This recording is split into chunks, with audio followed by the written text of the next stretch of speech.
Chapter 1464. This. I'm not sure about this either. Elder Nangong's face was bitter as he explained helplessly, this is only the second time I've come here. In all fairness, even if it was you, you wouldn't casually tell your family's secret passage to an outsider, right? After all, I'm just here to help. They don't have to show me their family's wealth. Elder Nangong didn't lie about this. In his opinion, the immortal cultivation world was a place where strength was important. Only strength was the standard to measure a person's value. Therefore, Elder Nangong was usually busy with cultivation or in seclusion in the sect. He had no time to care about other things. This time, if it wasn't because the great leader had found him and asked him to help with this matter, and he owed him a big favor, Elder Nangong wouldn't have specially come out of the sect. He didn't expect that he would suffer such a big setback because of Xiaofan. After leaving the sect with the disciples, Elder Nangong followed the great leader's order and came here once. Therefore, he only knew that this place was the young leader's headquarters. After accepting the task here, he went straight to the Burning Sky faction. As for the other situation in this place, he was really ignorant and didn't know anything. Seeing that he couldn't squeeze any information out of Elder Nangong, Xiaofan's anxiety didn't decrease. Instead, it became more intense. However, there was nothing he could do. The anxious Xiaofan simply carried Elder Nangong and walked to the gate of the house. Then, he stared at the empty sign and ordered in his sea of consciousness, "Little Nethery, burn this house for me. Don't let it affect other places." Yes. The flame of the underworld appeared in Xiaofan's palm with a "hoot" sound. Then, it leaped into the air and instantly split into a dozen bluish-purple flames. They circled above the house for a while and then fell down like rain. In an instant, all the houses and buildings in this house were ignited. Although Xiaofan had purposely instructed the fire of the underworld not to burn other buildings, there were still quite a few houses near this house. Moreover, most of them seemed to be empty, because even until the entire house was burnt to ashes, no one came out to take a look, or ran over to extinguish the fire. After the fire of the underworld completed its task and returned to Xiaofan's body, Xiaofan stared at Elder Nangong and pondered for a while. He raised his hand slightly and used his divine sense to quietly place a divine sense imprint on him. In just a breath's time, Xiaofan was done. He looked at the Nangong elder, who did not notice anything, and instructed indifferently, "Forget it. Just by looking at you, I can tell that you are a simple-minded fool. There is no point in keeping you around. Before I change my mind, quickly scram." "What did you say?" I can really go now." "You're not kidding, are you?" Hearing Xiaofan's words, Elder Nangong suddenly froze and asked stutteringly. Elder Nangong had always thought that Xiaofan would vent his anger on him for not being able to find the person. He did not expect that Xiaofan would let him go so easily. For a moment, he was at a loss. "Nonsense, you still don't want to go, right? Why, do you want this immortal to send you off with my flying sword?" Xiaofan directly took out his flying sword and looked at Elder Nangong coldly. He said impatiently, No need. I can go by myself, I appreciate the immortal's kindness. I'll take my leave now, take my leave." Elder Nangong trembled in fear and did not dare to ask anything more. He immediately turned around and fled for his life. In the process of fleeing, Elder Nangong would occasionally glance behind him from the corner of his eyes, afraid that Xiaofan would suddenly change his mind and give him another slap. Only after he had fled for a long distance and saw that Xiaofan still did not make any move, Elder Nangong finally relaxed and hurriedly ran in the direction of his own sect. Xiaofan stared at Elder Nangong's back without moving. His expression was calm and he did not seem to have any strange thoughts. He had already thought about it. Although this old man did not know anything, he could still be considered as a bait. If that so-called young master knew that Elder Nangong was still alive, it was very likely that he would take the initiative to find Elder Nangong to understand the situation.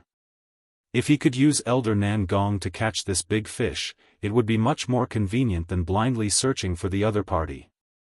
Therefore, Xiaofan naturally would not choose to kill Elder Nangong. Instead, he placed a spiritual sense imprint on his body and allowed him to leave on his own. After Elder Nangong had completely disappeared, Xiaofan turned around and left the ruined residence, returning to the inn where Hongzhu was staying.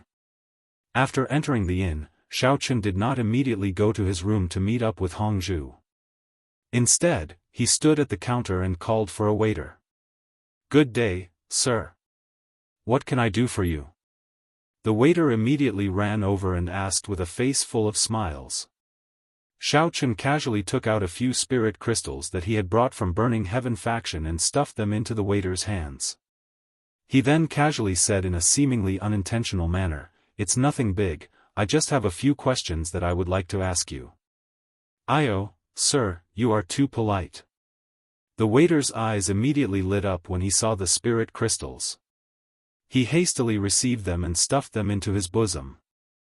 The smile on his face became even more sincere as he said, "Please do not hesitate to ask. As long as this waiter knows, I will definitely tell you everything I know."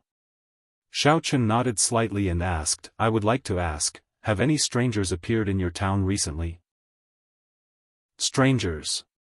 The waiter carefully recalled for a moment before he slapped his thigh and said, "Yes, yes. A few hours ago, an unfamiliar beauty just happened to stay in our inn. That girl was very beautiful, and she looked unfamiliar. I don't think she has been here before." "A few hours ago?" Xiaofan was stunned. Wasn't that Hongzhu?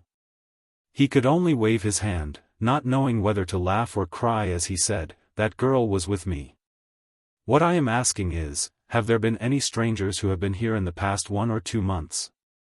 In the past 1 or 2 months? The waiter blinked his eyes and frowned in deep thought for a while. Finally, he shook his head and said, "There don't seem to be any strangers who have appeared in our town during that period of time. The one who looked the most unfamiliar should be you, is that so?" Xiaofan fell into a somewhat regretful silence for a while before he continued to ask, "Then do you know if there are any relatively powerful forces or clans in your vicinity?" "Oh, there are." "Sir, are you looking for information or are you looking for someone?" The waiter's spirit was roused. He immediately nodded his head heavily and said, "The most famous place in our town is the Immortal Cultivation Chamber of Commerce's headquarters in Fallen Leaf Town in the east. I was fortunate enough to go there once before. The place is huge, and it's really imposing. There is." Chapter 1465. Xiaofan saw that the waiter wanted to say a few more words, so he quickly interrupted him and said in a bad mood, "Stop, stop, stop. I'm not talking about the surrounding towns. I just want to ask if there are any big powers in your county. Why are you talking about such nonsense? You're talking about our Yaoxian county?" The waiter scratched his head and thought for a while before replying, "I really don't know what big powers there are in our county. However, there is a town called Floating Spirit Town not far from Yaoxian County. There is a sect called the Profound Cloud Sect in that town. It is known as the second largest sect in the cultivation world and is also one of the best. Other than that, there really isn't anything else." After listening to the waiter's introduction, Xiaofan slowly knocked on the counter. He felt very strange. The headquarters of the young master seemed to be quite big, and with that kind of scale, he reckoned that there were a lot of people inside. How could the people here not know about it? "Sir, do you have any other questions? If not, I'll go back to work." The waiter saw that Xiaofan didn't speak for a long time, so he asked tentatively. Xiaofan thought again and asked, "Then, in your county, or in the surrounding towns, are there robbers or bandits? For example, when a wealthy businessman was about to go out to do business, did he get kidnapped on the way?" "Sir, are you joking?" When the waiter heard this question, he couldn't help but be slightly stunned. He stared at Xiao Chen as if he was looking at an idiot. What's wrong? Xiao Chen saw the waiter's expression and was a bit confused. Did he ask something wrong? The waiter sighed helplessly and explained, the headquarters of the Immortal Cultivation Chamber of Commerce is in the east of Yaoxian County, Falling Leaves Town. On the other side is the Floating Spirit Town where the Profound Cloud sect is located. With two big powers in charge, who would dare to openly cause trouble here? Unless they're really tired of living. Strange, this is really strange. Xiao Chen muttered to himself in confusion. The headquarters of these bandits is located next to the Immortal Cultivation Chamber of Commerce. This is equivalent to guarding a big treasure. For them to be able to refrain from causing trouble and instead run to a place hundreds of miles away to rob, this doesn't seem to make sense. Sir, what did you say? What headquarters? The waiter looked at Xiao Chen in confusion. Xiao Chen waved his hand at him, then turned around and walked towards Hong Zhu's room while muttering in a low voice, according to Elder Nangong, even if the bandit headquarters and the Profound Cloud sect don't have any friendly relations, they shouldn't be enemies. Since they aren't being threatened by enemies from both sides, and the size of their headquarters seems to be quite large, they shouldn't be afraid of that Chamber of Commerce. Is there any other reason? The waiter shook his head as he watched Xiao Chen walk away, muttering to himself. He thought that this person was probably an idiot. He took out the spirit crystal and checked it again. When he found that it had not been swapped, he did not pursue the matter further. He turned around and went back to his own business. After Xiao Chen entered the room, he briefly chatted with Hong Zhu and explained the situation to him. After that, he began to use his divine sense to observe Elder Nangong's movements. Sure enough, that guy was doing something different. It turned out that Elder Nangong was not on his way to the Profound Cloud sect. Instead, he had returned to the burnt bandit headquarters and was standing near the original main entrance. Elder Nangong felt somewhat baffled when he saw the ashes and charcoal strewn all over the ground. The last time he was here, there were many people going in and out of this place and it had seemed very lively. But in the blink of an eye, it had become a pile of rubble. He had no idea where the young master and the others had hidden themselves. After wandering around the ruins of the residence, Elder Nangong did not discover anything and could only dejectedly turn around and leave, once again walking in the direction of Floating Spirit Town. What the hell, you're messing with me. Xiao Chen had observed Elder Nangong's movements from the formation just now. He thought that the elder had come back to deliver a message, so he was about to summon his flying sword and rush over. The moment he stepped onto the flying sword, he realized that the old man had left angrily again. He could not help but curse. After waiting for a while, Xiao Chen saw that Elder Nangong was really heading towards Floating Spirit Town and did not cause any more trouble.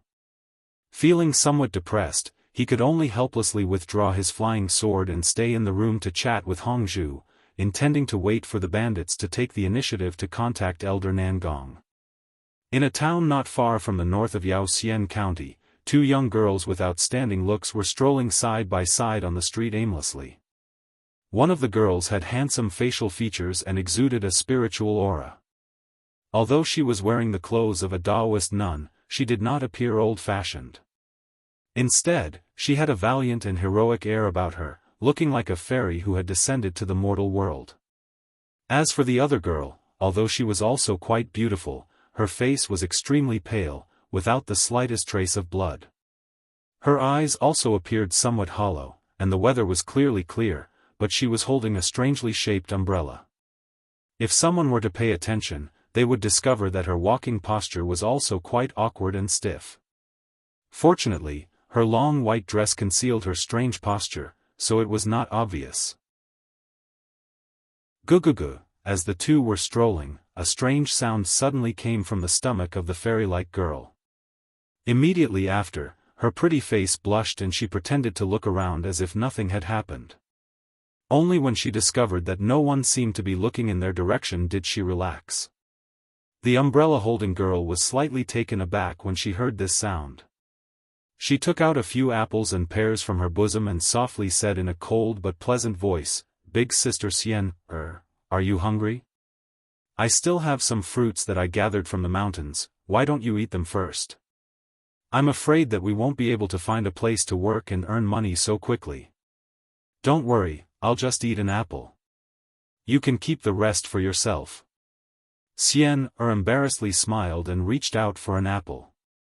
She casually wiped it on her Taoist robe and impatiently took a bite, chewing a few times with force.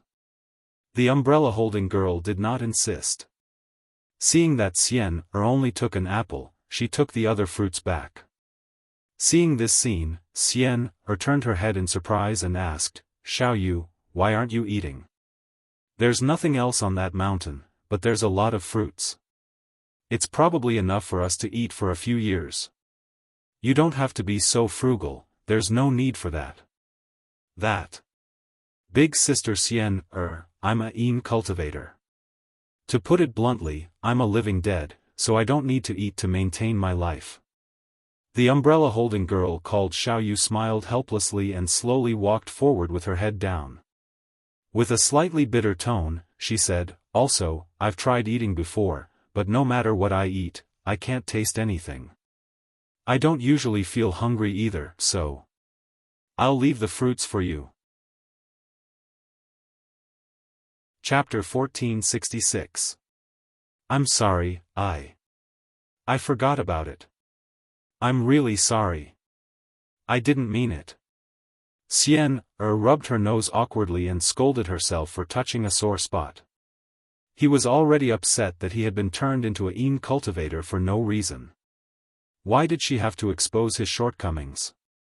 Why was her brain so bad? It's okay. Sister Xian, don't take it to heart. Xiao Yu didn't mind too much. She smiled and waved at Xian. Her gaze accidentally landed on a signboard on the side of the street. She immediately became spirited. She pulled Xian over and pointed at the signboard. "Sister Xian, look. What's that?" Xian was eating an apple. When she heard that, she turned around. Her mouth was still stuffed with apple meat. She asked in a muffled voice. "It looks like a cultivator's chamber of commerce." Xiao Yu looked at it carefully and said excitedly, "It looks new. Let's go in and try our luck. Maybe we can find a suitable job." Dada Cultivator's Chamber of Commerce? What kind of stupid name is that? Xian took a few more bites of the apple and threw away the core. She walked to the door of the Chamber of Commerce and looked inside for a while. After a round of observation, Xian found that there were quite a lot of people in the Chamber of Commerce. The decoration looked quite luxurious, unlike those fake companies in the secular world.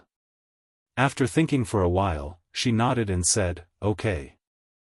Since there's nothing else to do now, let's go and take a look." After making the decision, the two women quickly walked into the Chamber of Commerce. Xiao Yu was still holding an umbrella, which was particularly eye-catching in the room. In fact, these two girls were Li Xian and Nia Xiao Yu, who were teleported from the inner martial arts world. For some reason, they were teleported to a barren mountain and quickly gathered together.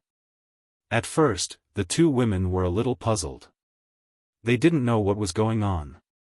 They tried to find the whereabouts of Xiao Chen and the others. After looking around, they found that there were only the two of them on the barren mountain. They had no choice but to go down the mountain and go straight to the nearest town. However, when they arrived at the town, the two women were even more dumbfounded. They found that not only could they not find out anything, but even basic survival had become a problem. The common currency used in the immortal cultivation world was spirit crystals, but Li Xianer only brought money from the secular world, so she couldn't use it to buy things. Li Xianer once wanted to take the money to find a place to eat, but she was scolded by the owner of a restaurant, who threw her out along with the money. As a zombie, Nia Xiaoyu didn't need to eat or drink, nor did she need to sleep.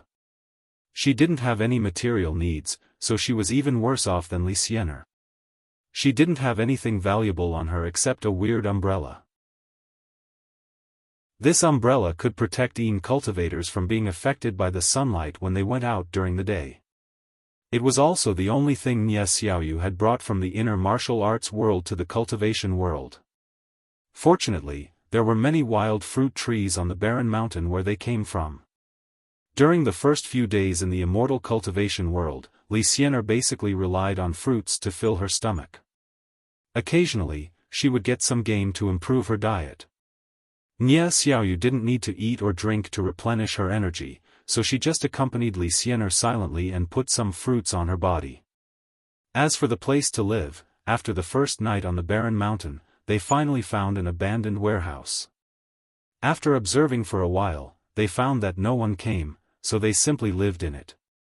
They didn't expect to live in it for more than a month. During this period, they also wanted to find some suitable jobs, at least in exchange for some spirit crystals to buy food. Li Xianer ate fruits every day for a month, so her face became thinner. Nie Xiaoyu's white dress had become gray, but she had no money to buy new clothes.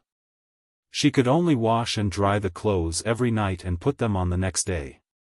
Unfortunately, their strength was limited, and they looked like two delicate women. They couldn't find a suitable job in such a short time. There were some rich merchants or young masters who took a fancy to their beauty and wanted to marry them as concubines, but they were all rejected by the two of them. At this time, seeing the newly built De Immortal Cultivation Chamber of Commerce, Li Xianer and Nie Xiaoyu walked into the Chamber of Commerce with the mentality of giving it a try. Anyway, even if they didn't succeed, there was nothing to lose. Seeing the two beautiful women walk into the shop, a young man in the Chamber of Commerce's uniform immediately greeted them. As soon as he walked in front of the two women, the man felt that one of the girls looked gloomy and inexplicably held an umbrella. However, he still plucked up his courage, put on a smile, and asked, "Hello, ladies. May I ask what business you need?" "Business? You can speak English? You're quite up to date." "That. Can you give a brief introduction first?" Li Xianer felt surprised and amused. In the originally quaint town, suddenly meeting such a strange staff member of the Chamber of Commerce made her feel like she was in the secular world. "Oh, of course, no problem. But what's English?" The young man nodded with a smile and said, "Our De Immortal Cultivation Chamber of Commerce is almost omnipotent. There are only things that you can't think of, and there is no business that we can't do. Isn't that a little too much?" Li Xianer curled her lips and said with a little disbelief, "Don't worry, as long as you can pay enough spiritual crystals, you can rest assured that no matter what kind of business it is, you can rest assured that our Chamber of Commerce will handle it." The young man patted his chest and said, "For example, our Chamber of Commerce can help to find people, find a spouse, set up banquets, protect people, settle disputes, and so on. We can even provide a variety of jobs for people who come to seek employment. It can be said that we have all kinds of relevant business." "I see. Then can we see what kind of jobs we can do first?" Li Xianer frowned slightly and asked helplessly. Originally, when Li Xianer heard that the Chamber of Commerce would accept any kind of task, she wanted to entrust them to help to inquire about Xiao Chen and the others. However, when she heard that they had to pay, she immediately backed out and decided to ask about the job first. "Of course, no problem. Ladies, please follow me." The young man smiled and nodded.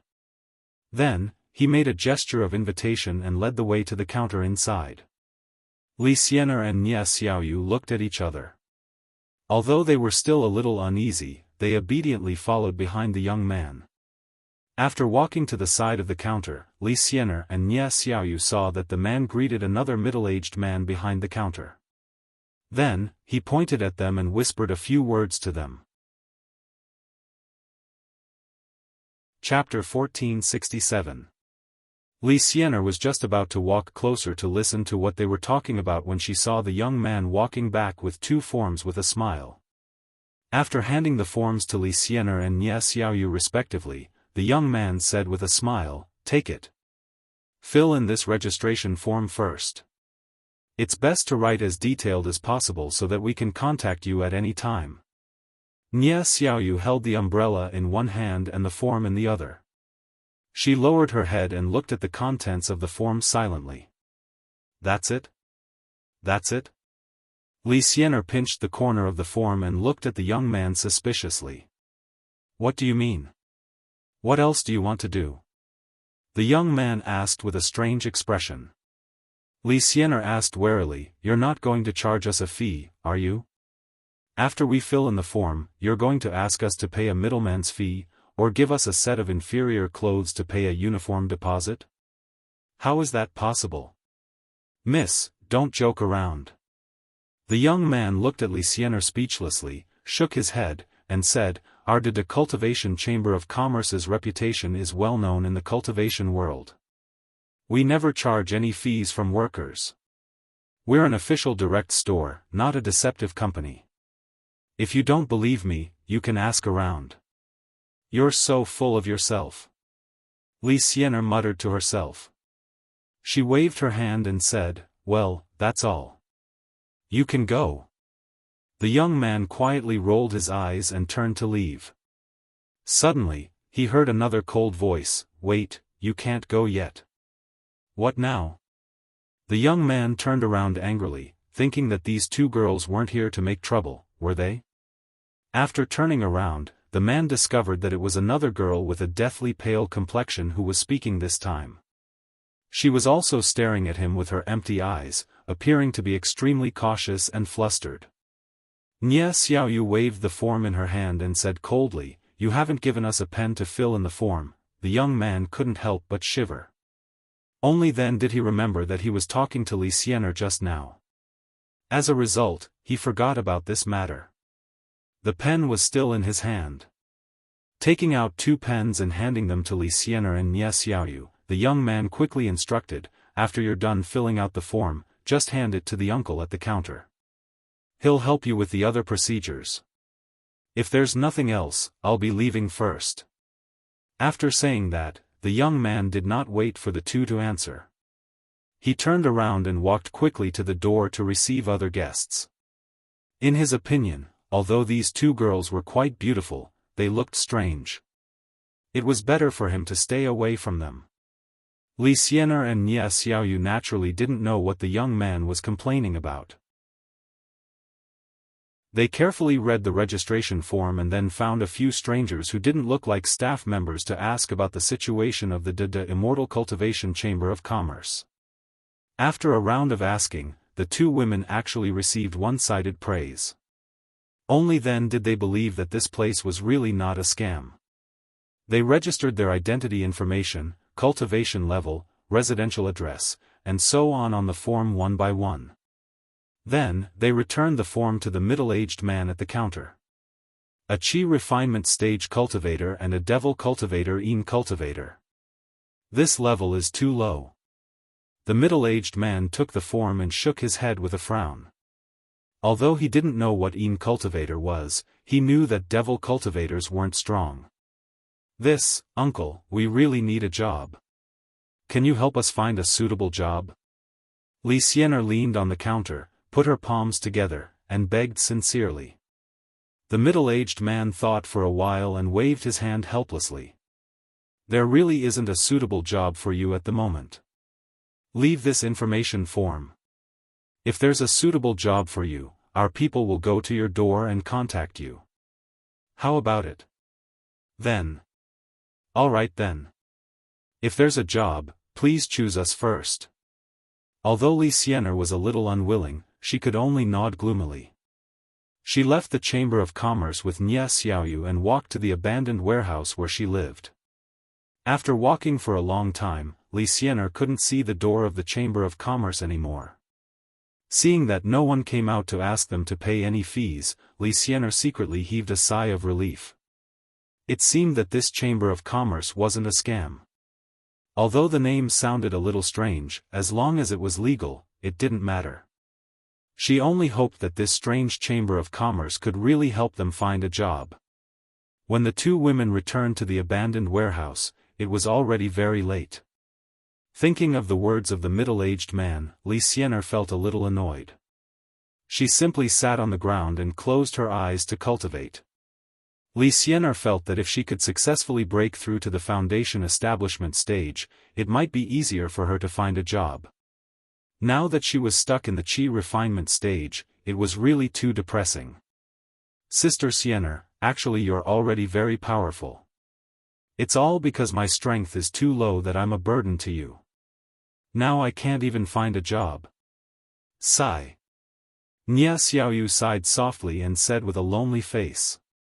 In her opinion, the people of the Chamber of Commerce must have looked down on Yin cultivators, so they deliberately didn't give them a job. If only Li Xianer was here, they might be able to find a suitable job. Xiaoyu, don't say silly things.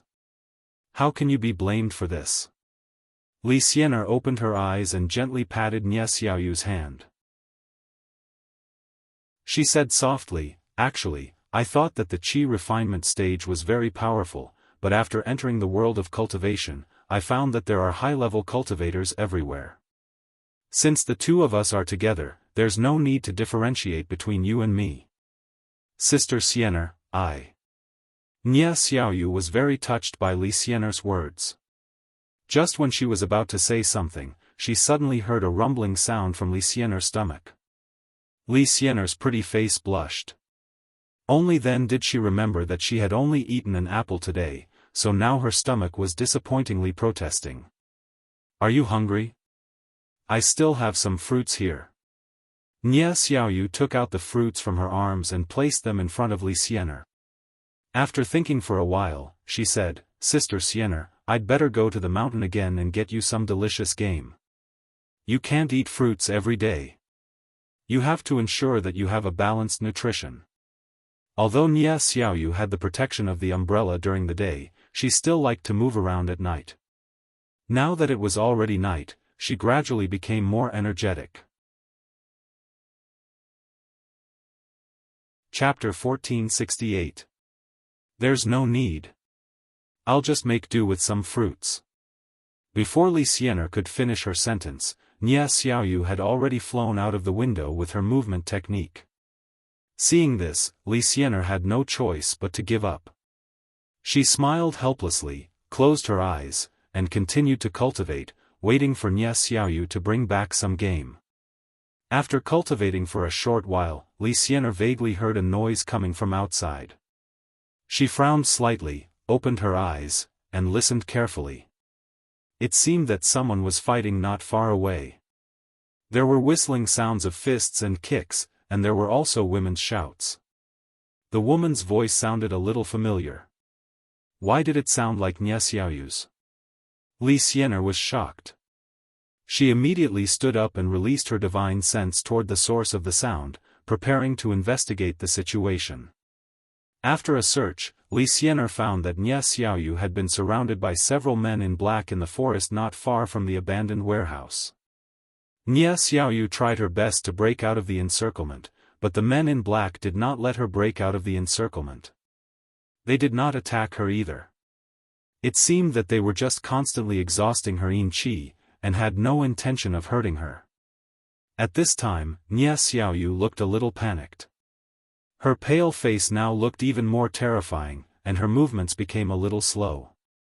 It seemed that she could not hold on any longer. Seeing this, Li Xianer could not be bothered to cultivate anymore.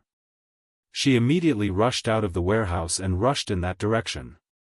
After running a few steps, before she reached the scene, Li Xianer saw from afar that Nia Xiaoyu had been subdued by one of the men in black.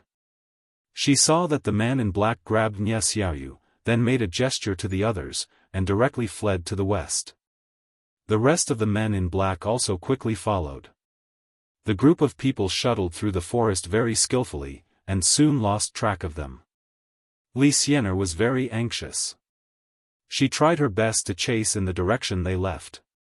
After chasing for several kilometers, she still could not catch up with them. She could not even see their shadows. Slowly stopping, Li Xianer stomped her feet in annoyance. She was depressed and confused. Where did this group of people come from? Why did they want to capture Nia Xiaoyu? They did not have any feuds with others recently, right?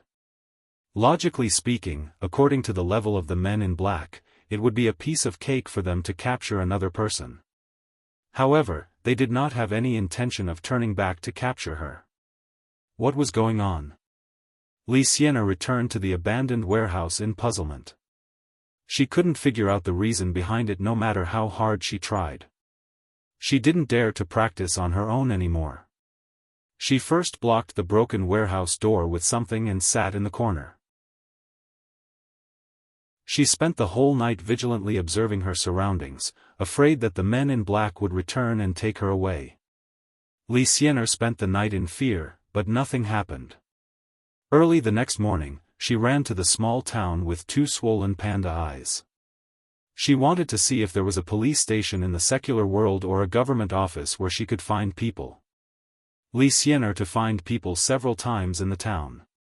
She to with for her. She to with for with. She, and for.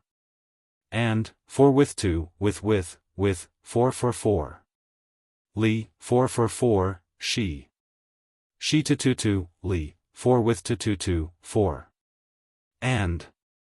Yesterday, Li Xian'er learned from the staff of the Chamber of Commerce that she could spend money to find people. She did not expect that in just one day, there would be one more person she needed to find. Li Xian'er, who was penniless, stood on the street and looked around helplessly.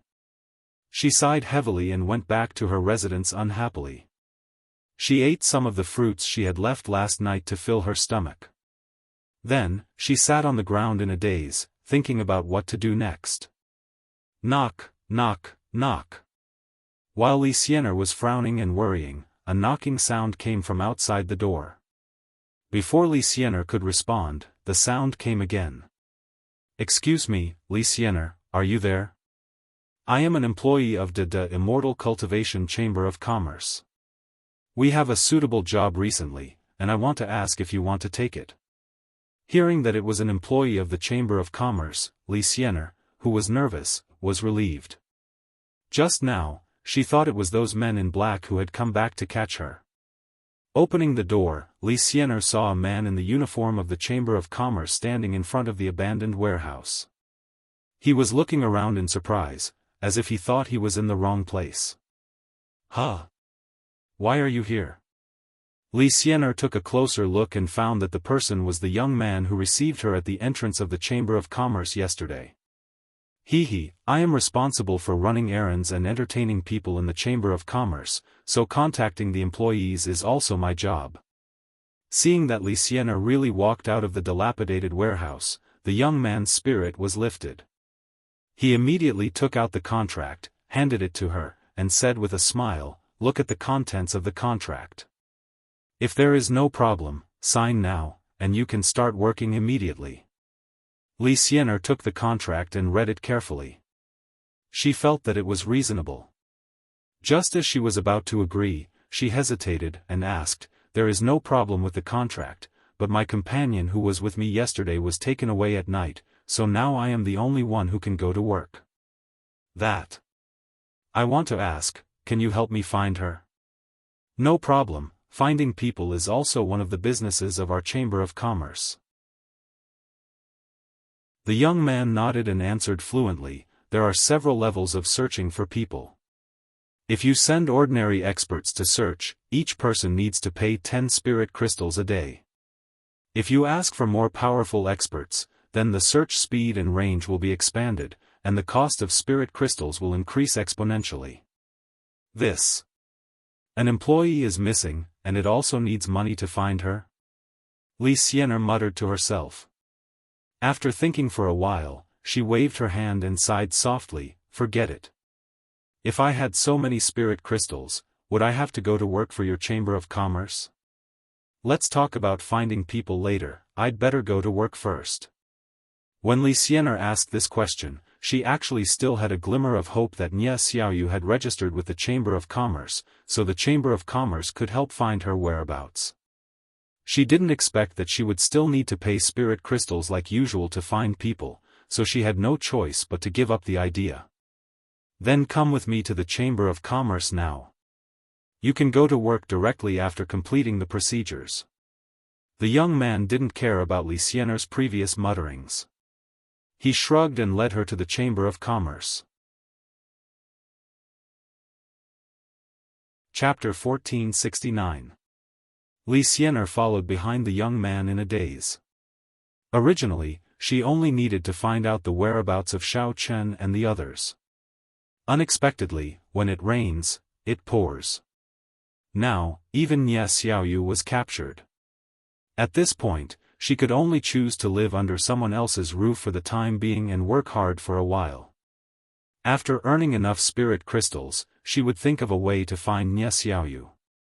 At a place hundreds of miles west of Floating Spirit Town, the young master led a group of people and finally arrived at another branch with Cheng Menjing in custody.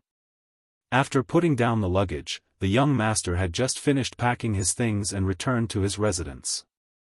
Before he had time to take a sip of tea, Elder Shen came to find him. "Young master, I was sorting out the information we received during the transfer and found a rather important situation, so I wanted to report it to you as soon as possible," Elder Shen said respectfully. Elder Shen had been traveling day and night with the young master for a few days. He originally wanted to sit down and rest for a while and look through the regular information, but he was immediately shocked by a piece of important news. Before he could even sit down, he ran over again. "What's the situation? Why are you in such a hurry? Could it be that Xiao Chen has caught up with us again?" The young master rolled his eyes at him impatiently and poured himself a cup of tea. That's not it."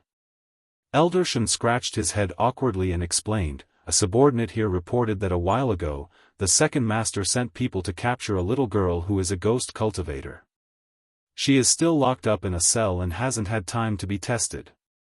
So, I wanted to ask for your opinion and see if you can arrange for a test. If it's suitable, let her go to that place to have a try." "You're talking about the living dead?" The young master wasn't surprised at all.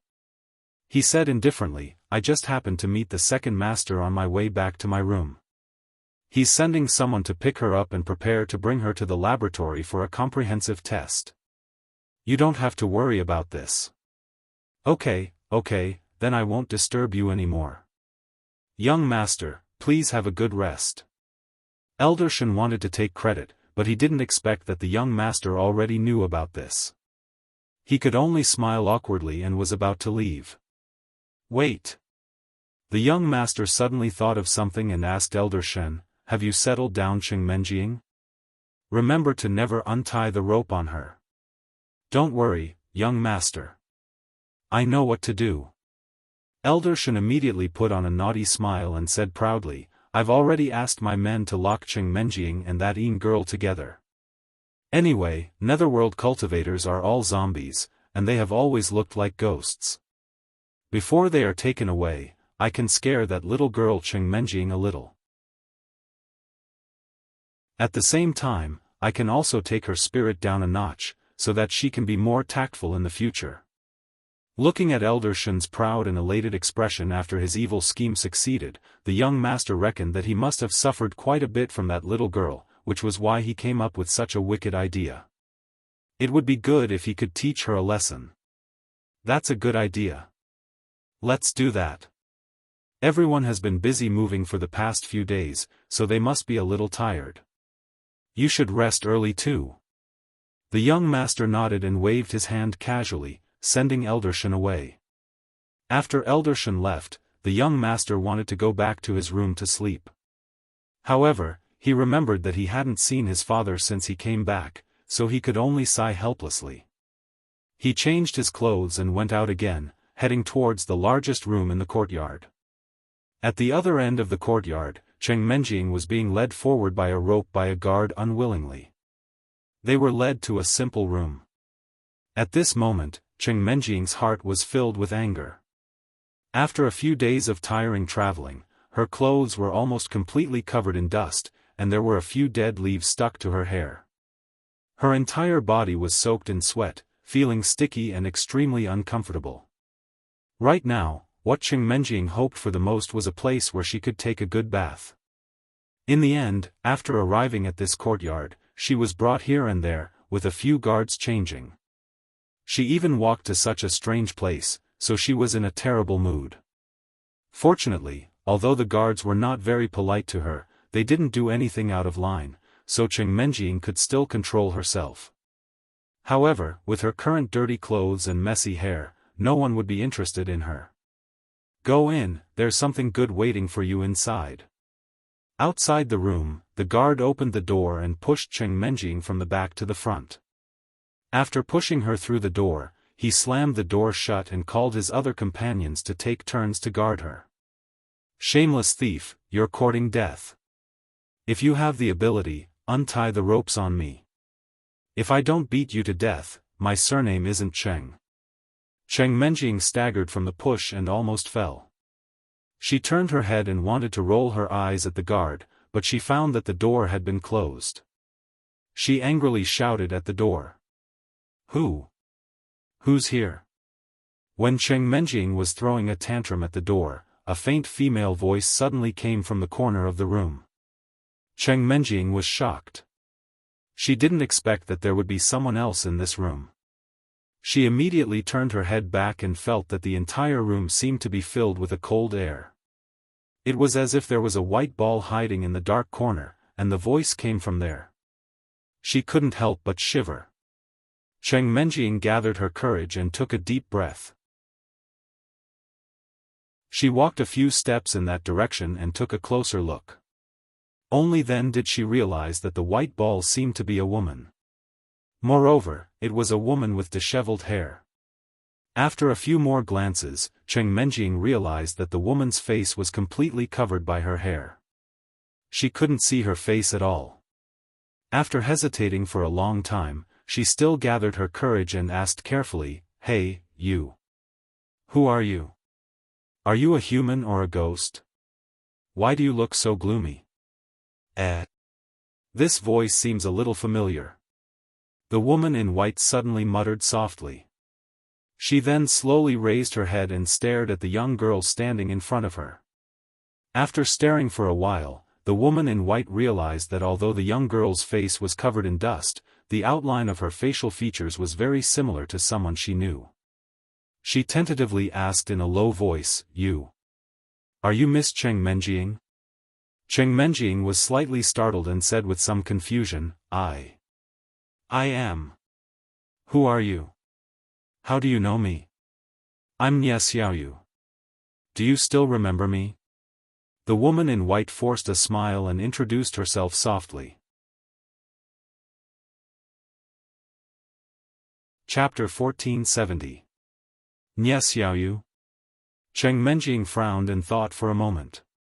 Then, she suddenly realized something and said, "Oh, I remember. You're that cultivator." Seeing Nie Xiaoyu nod, Cheng Menjing immediately became excited and said, "That's great. You're the first person I've seen apart from Xishan Giant Bull since I came to the cultivation world. Are you alone? Have you seen anyone else? Do you know where Xiao Chen is? Why are you here? Were you also caught by them?" Cheng Menjing couldn't wait to ask a series of questions. However, before Nie Xiaoyu could answer the first question, she shook her head and said, "Forget it. We'll talk about these questions later. Help me untie the rope first. I'm going to beat the guard at the door. That guy is so annoying. He pushed me just now and I almost fell." Nie Xiaoyu didn't get up to help Cheng Menjing untie the rope. Instead, she smiled helplessly and said, "Well, Miss Cheng, it's not that I don't want to help you, but we're in the same boat now." What do you mean?" Cheng Menjing was stunned and walked over subconsciously.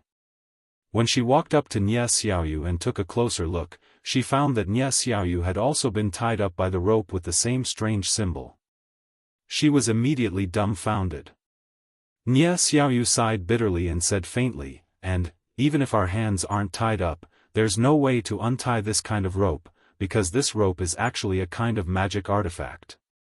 It can't be untied by brute force alone. Someone has tried to untie it for me before, but no one succeeded. What? Someone helped you untie it? Cheng Menjing was stunned when she heard this. She quickly asked, was it someone else from the inner martial arts world? Were they also locked up? Who was there? Did you see Xiao Chen? No, those people are the immortal cultivators who were locked here before. They are not from the inner martial arts world. Nie Xiaoyu shook her head and explained simply, they are all tied up by this kind of celestial device. After I came here, I tried with them for a long time and used all kinds of methods I could think of, but I couldn't untie the ropes. I see. Cheng Menjing looked a little disappointed. She then asked, what about these people you mentioned? I see that you're the only one in this room. Nie Xiaoyu's expression suddenly dimmed. She replied in a low voice, they were taken away by the bad guys outside yesterday and never came back. That. Nie Xiaoyu, I don't know if it's convenient to ask, how did you get caught? Cheng Menjing saw that Nie Xiaoyu was a little depressed, so she changed the topic and asked. Cheng Menjing's excitement from seeing her colleagues had long since disappeared. She also felt sad when she saw Nie Xiaoyu's miserable appearance. Helplessness and depression intertwined in her heart. Nie Xiaoyu's strength was not enough, and her vitality was restricted by the rope. It seemed that she could only hope that Xiao Chen could find this place again so that he could escape with her and Nie Xiaoyu. He didn't know if that guy would be able to track him down in a short period of time and successfully rescue him from the place he had been searching for. I came in with Sister Li Sienner and landed on a barren mountain. Originally, we wanted to find others, but Nie Xiaoyu didn't know the complicated emotions in Cheng Menjing's heart at this time. She briefly recounted her experience with Li Sienner in the small town and how she was caught by the men in black. It seems a little strange. Cheng Menjing withdrew her thoughts. After listening to Nie Xiaoyu's narration, she frowned and stood up. She paced back and forth in the room and muttered to herself, why did they only catch you but not Li Sienner? Even if they want to rely on us to threaten Xiao Chen, wouldn't they have one more bargaining chip if they could catch one more person? I'm not sure about this. Nie Xiaoyu blinked and tried to guess, maybe it was because I was outside at that time, and they didn't see Sister Sienner in the warehouse, so they didn't catch her? That's unlikely. Didn't you say that Li Sienner chased after you later? It's just that you couldn't beat her, so you were caught before she arrived. Cheng Menjing shook her head and denied Nie Xiaoyu's guess, if they wanted to catch Li Sienner, they should have turned back and caught her. This. I don't know. Nie Xiaoyu was also confused. Ever since she was caught inexplicably and locked in this room, no one had come to find her. She asked those cultivators, but they didn't know what was going on. So, at this time, she couldn't figure out what those people saw in her. Strange. It's too strange. No matter how hard Cheng Menjing thought about it, she felt that something was not quite right, but she couldn't figure out the specific reason for a while. She only felt that the other party's actions didn't seem to be logical, but she couldn't find a direction to break through. Miss Cheng, then why are you here? Seeing that Cheng Menjing couldn't think of anything for a long time, Nie Xiaoyu changed the topic and asked, were you also caught by the men in black? Don't call me young miss. It sounds weird. Just call me Menjing. Cheng Menjing was just about to say a few polite words when she suddenly heard the door being pushed open. 2 guards rushed in from the outside. Before the 2 women could react, the 2 guards quickly walked to Nie Xiaoyu's side, pulled the rope on her body, and dragged her away without saying a word. Nie Xiaoyu was completely scared. Her little face was as white as a snowflake. She couldn't help but follow the 2 guards and stumble out of the room. Cheng Menjing was also shocked. When she came back to her senses, the door had been closed, and Nie Xiaoyu's desperate eyes were isolated outside the room. Hey! You stinking bastards, why did you take her away? Hurry up and send her back to me. Cheng Menjing was so angry that she stomped her feet. She shouted at the door, we haven't finished talking yet. Why don't you know the rules at all? Don't you know that interrupting other people's conversation is a very rude behavior? However, no matter how Cheng Menjing scolded, the closed door never opened again. Moreover, the soundproofing of this room seemed to be quite good. She originally wanted to stick to the wall to listen to the movements outside, but she found that she couldn't hear anything at all. After trying several times, it didn't work. In the end, Cheng Menjing could only sit on the ground angrily and stare at the door with her bright eyes. She planned to interrogate the fierce guards the next time they came in. Chapter 1471. In this vast house, the commotion caused by Cheng Menjing was like a pebble thrown into the sea. It only caused a slight ripple and quickly disappeared without a trace. At the same time, in the center of the residence, in the most grandiose room, the young master was sitting opposite an old man with a frown on his face. There were 2 cups of steaming hot tea on the table, and the two of them seemed to be discussing something. The old man looked rather old. Not only was his sideburns white, but there were also many silver strands in his hair. However, his body was very straight, and his eyes were emitting waves of light. From time to time, there would be a soul-stirring look in his eyes. The hand that was holding the teacup was still steady and strong, and it did not tremble at all. If I remember correctly, you should have been staying in the headquarters in Yaoxian Prefecture. Why did you suddenly come here? The old man put down the teacup in his hand, raised his head, and stared sharply into the young master's eyes as he asked expressionlessly. This old man was the young master's father, who was also the great master of the entire bandit group. The mountain bandits that were wreaking havoc in Luxian Prefecture and the arrogant horse bandits in Baxian Prefecture were all subordinates of this group. Their power was almost everywhere in the entire immortal cultivation world. As he rarely showed his face, the great master had always been a very mysterious figure. Apart from a few important figures, no one else knew what he looked like. They only knew that he was an existence that people looked up to. Father, I was forced to come here to seek refuge. I was really forced to do so. I have nowhere to go. The young master seemed to be a little afraid of the great master. He lowered his head and answered gloomily. Usually, in the headquarters, it was the young master who dealt with matters. The big master rarely gave any instructions. Now that he had lost the headquarters and left in defeat, the young master was actually very nervous in his heart. He was afraid that his father would reprimand him in anger. However, if he did not report it, his father would definitely be even angrier. So, after thinking about it, the young master chose to come over and tell the truth. Perhaps he could gain some sympathy. What happened? The great master's expression became even more unhappy. He knocked on the table and asked, "Such a big headquarters was left for you. Why do you have nowhere to go?" "It's all because of those troublemakers." The young master waved his fist fiercely and gritted his teeth as he said, "If that little brat Xiaofan hadn't destroyed the mountain bandits' hideout in Luxian County and the headquarters in Yaoxian County, and the horse bandits' power had been destroyed by that little girl, Cheng Menjing, I wouldn't have fled back here in such a hurry." "What? Even that Nangong guy failed? Looks like this brat Xiaofan really has some skills." The great leader was slightly stunned and looked a little surprised. "That's right. Fortunately, I placed my eyes outside in advance, so he didn't catch me red-handed." The young master's expression was a little distorted as he said fiercely, "Fortunately, I caught that little girl, Cheng Menjing.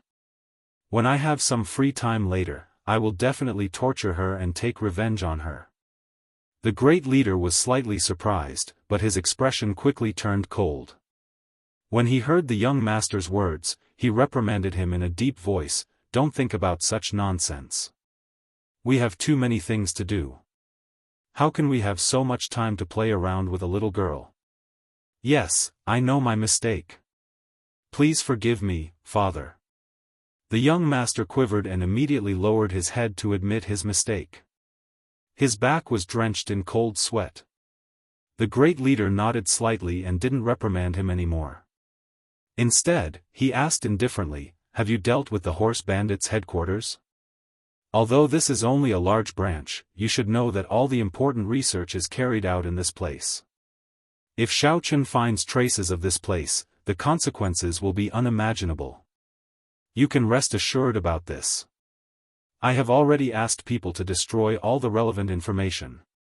All the subordinates have also been transferred here with me this time. No matter what, Xiaofan will not be able to find the location of this branch." The young master immediately nodded and guaranteed confidently. "That's good. Don't worry about it too much. I have other things for you later." The great leader's expression softened slightly as he instructed indifferently. "Thank you for your understanding, Father.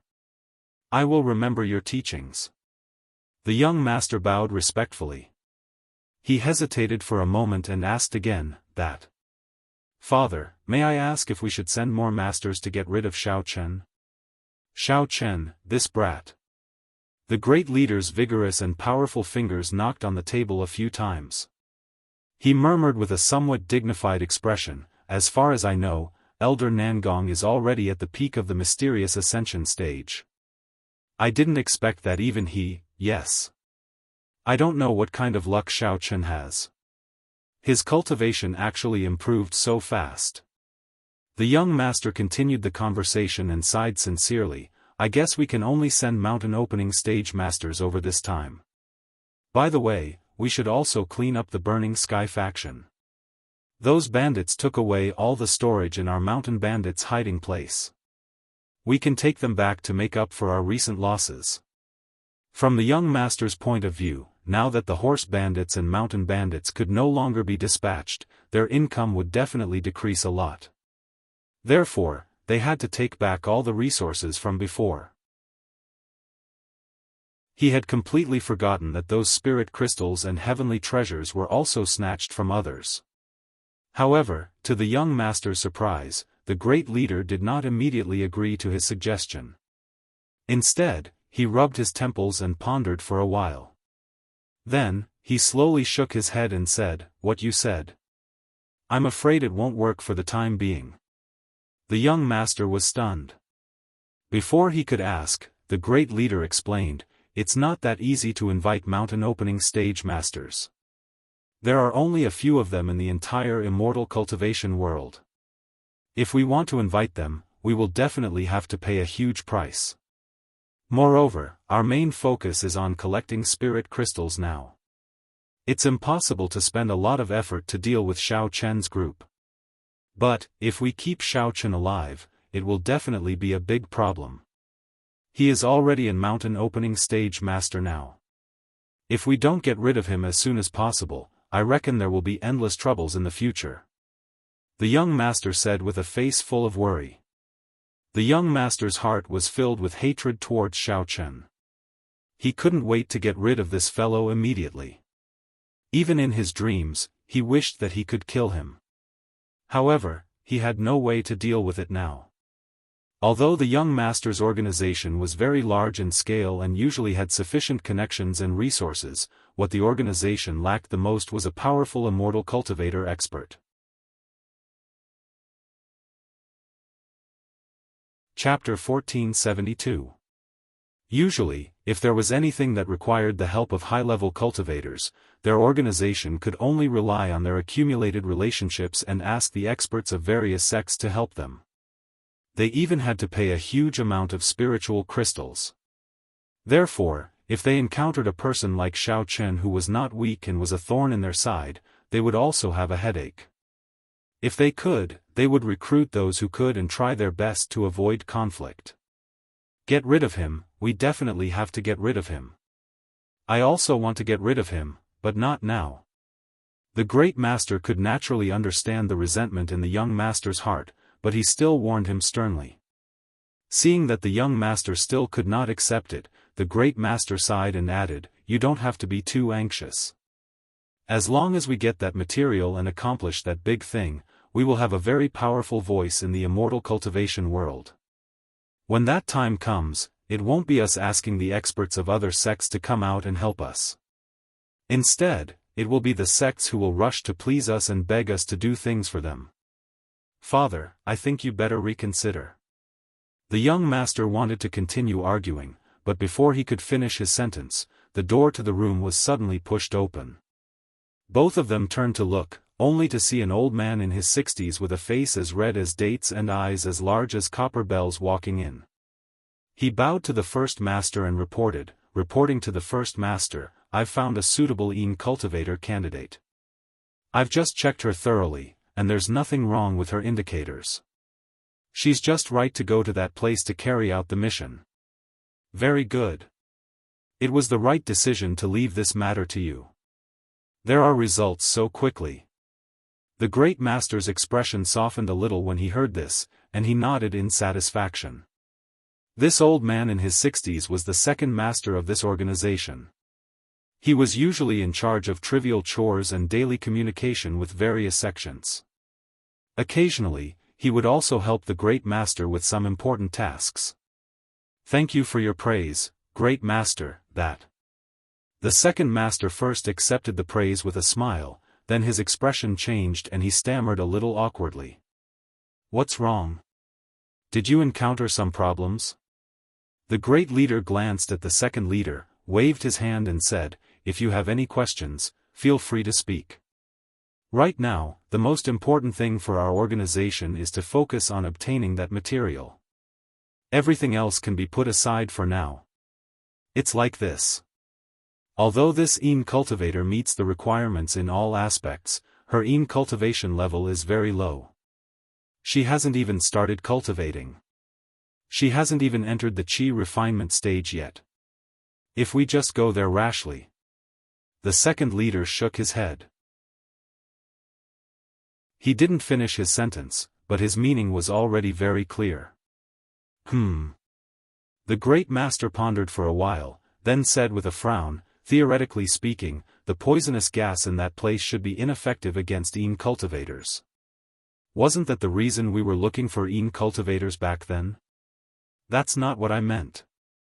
The second in charge hurriedly explained, "The poisonous gas may be ineffective against her, but with her insignificant strength, what if there are other dangers inside?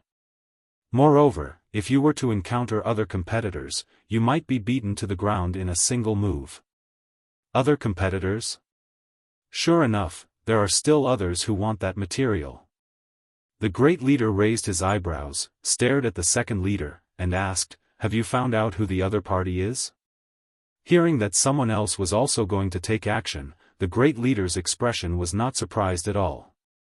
After all, everyone would covet a good treasure. If the material wasn't hidden in an extremely dangerous and unpredictable place, perhaps all the major sects would have been fighting for it. According to reliable information from my subordinates, the Huanshan Pavilion has also found a suitable candidate recently. However, I don't know why they haven't taken action to capture that person. I don't know what they are waiting for." The second in charge touched his nose and said firmly, "So I think we must take advantage of this opportunity to get there first, lest they get the first prize." "The Huanshan Pavilion," the great leader repeated with a somewhat solemn expression. His fingers lightly tapped on the table, as if he was thinking about something. The second in charge waited for a while. Seeing that the great leader didn't move, his expression suddenly changed, and he put on a gloomy face. He said in a gloomy tone, "How about, we secretly send someone to the Huanshan Pavilion to find out who the person they are targeting is, and then follow the clues to kill the suitable candidate first." "Nonsense. Are you born in the year of the dog? How can you change your mind so easily?" The great leader immediately glared at the second leader and berated him mercilessly. "The Huanshan Pavilion is the #1 sect in the immortal cultivation world. Their strength and foundation are extremely deep. How can the current us shake them? If the other party counterattacks with full force, we won't get any advantage either.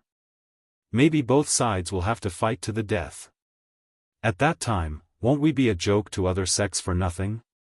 "Ha, great leader, please don't be angry. I was just saying it casually. Just treat it as a gust of wind blowing past your ear and listen to it. If you feel that what I said is wrong, please don't take it to heart. After being scolded, the second in charge immediately put away his gloomy expression and put on an embarrassed smile as he spoke awkwardly. When the young master saw this scene, he couldn't help but feel angry and amused. He thought to himself that the second in charge was indeed a dog-faced person.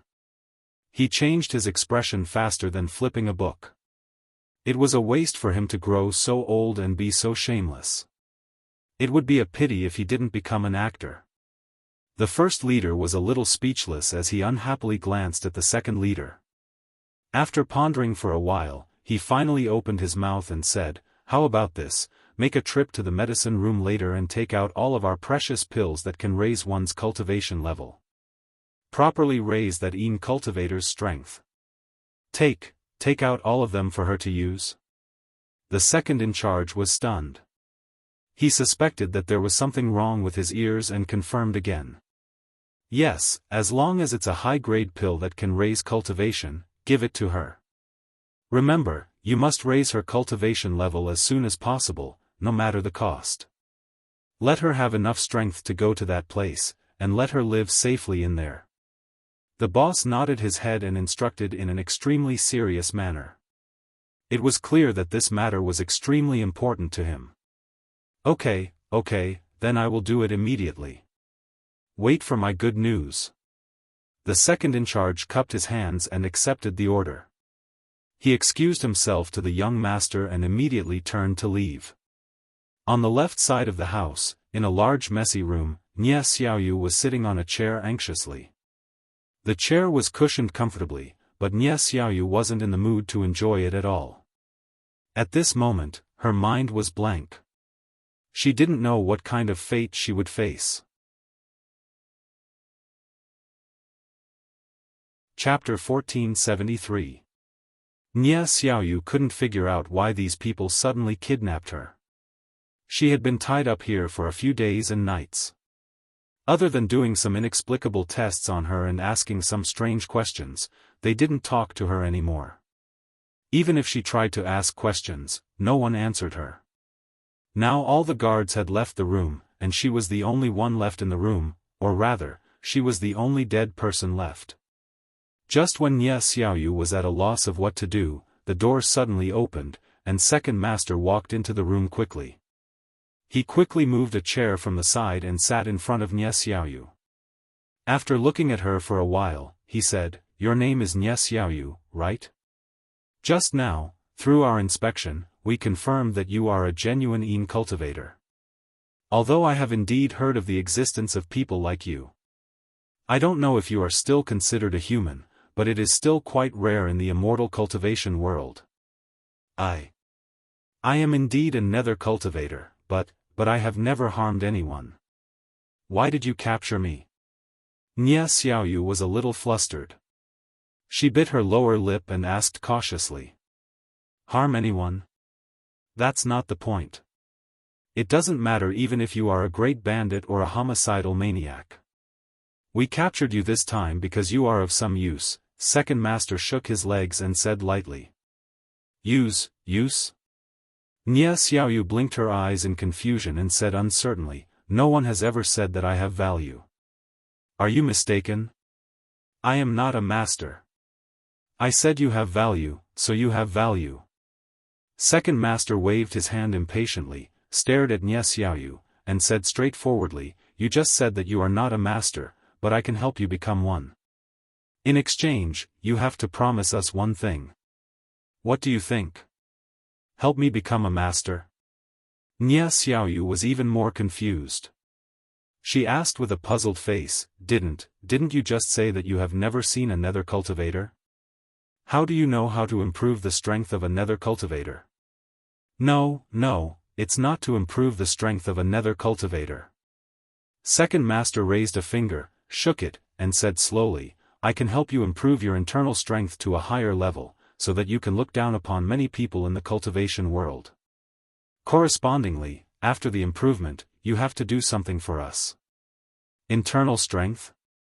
What was that? I've never heard of it before. Nie Xiaoyu's mind was filled with question marks. She was completely confused by the term that the red-faced old man had mentioned. What? You haven't even heard of internal strength? Internal strength was the division of cultivation in the cultivation world. They are divided into qi refining, foundation establishment, gold core, and so on. The second in charge rolled his eyes at Nie Xiaoyu and snapped, "How do you usually cultivate?" How could he not even know such a simple thing? Did he just come out from the deep mountains? What a waste. Nie Xiaoyu secretly curled her lips. She came from the secular world and didn't know much about the world of cultivators.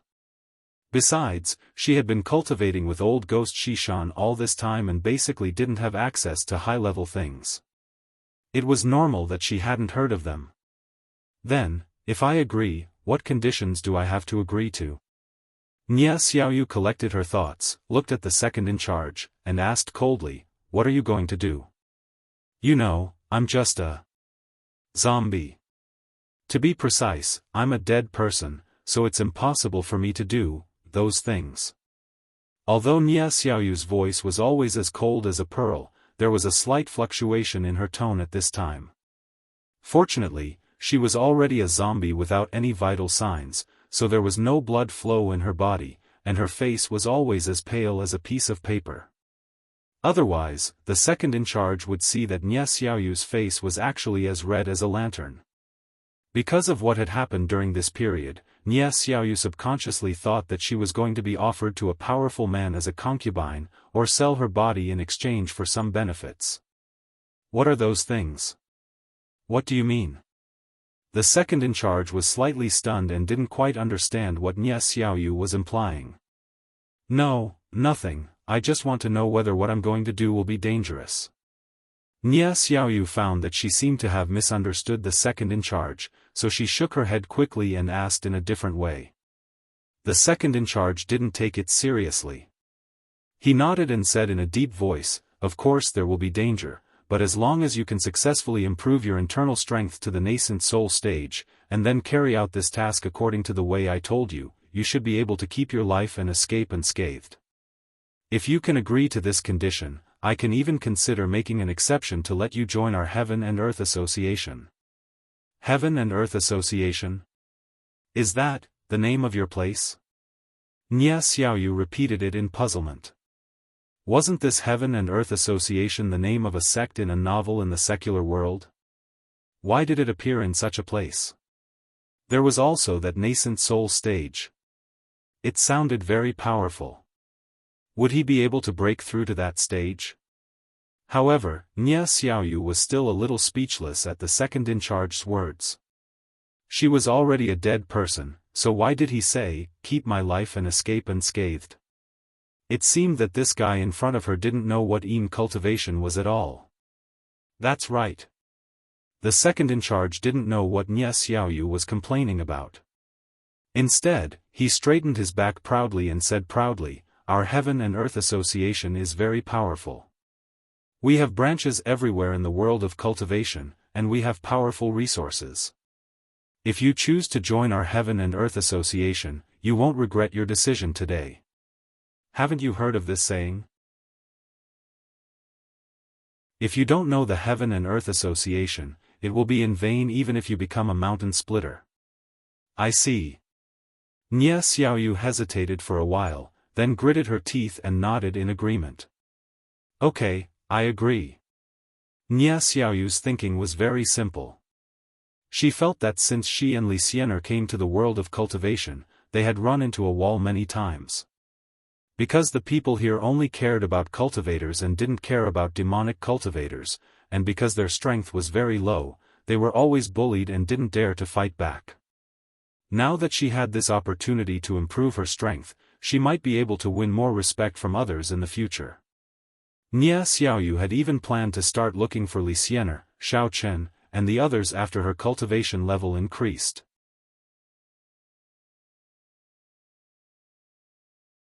Chapter 1474.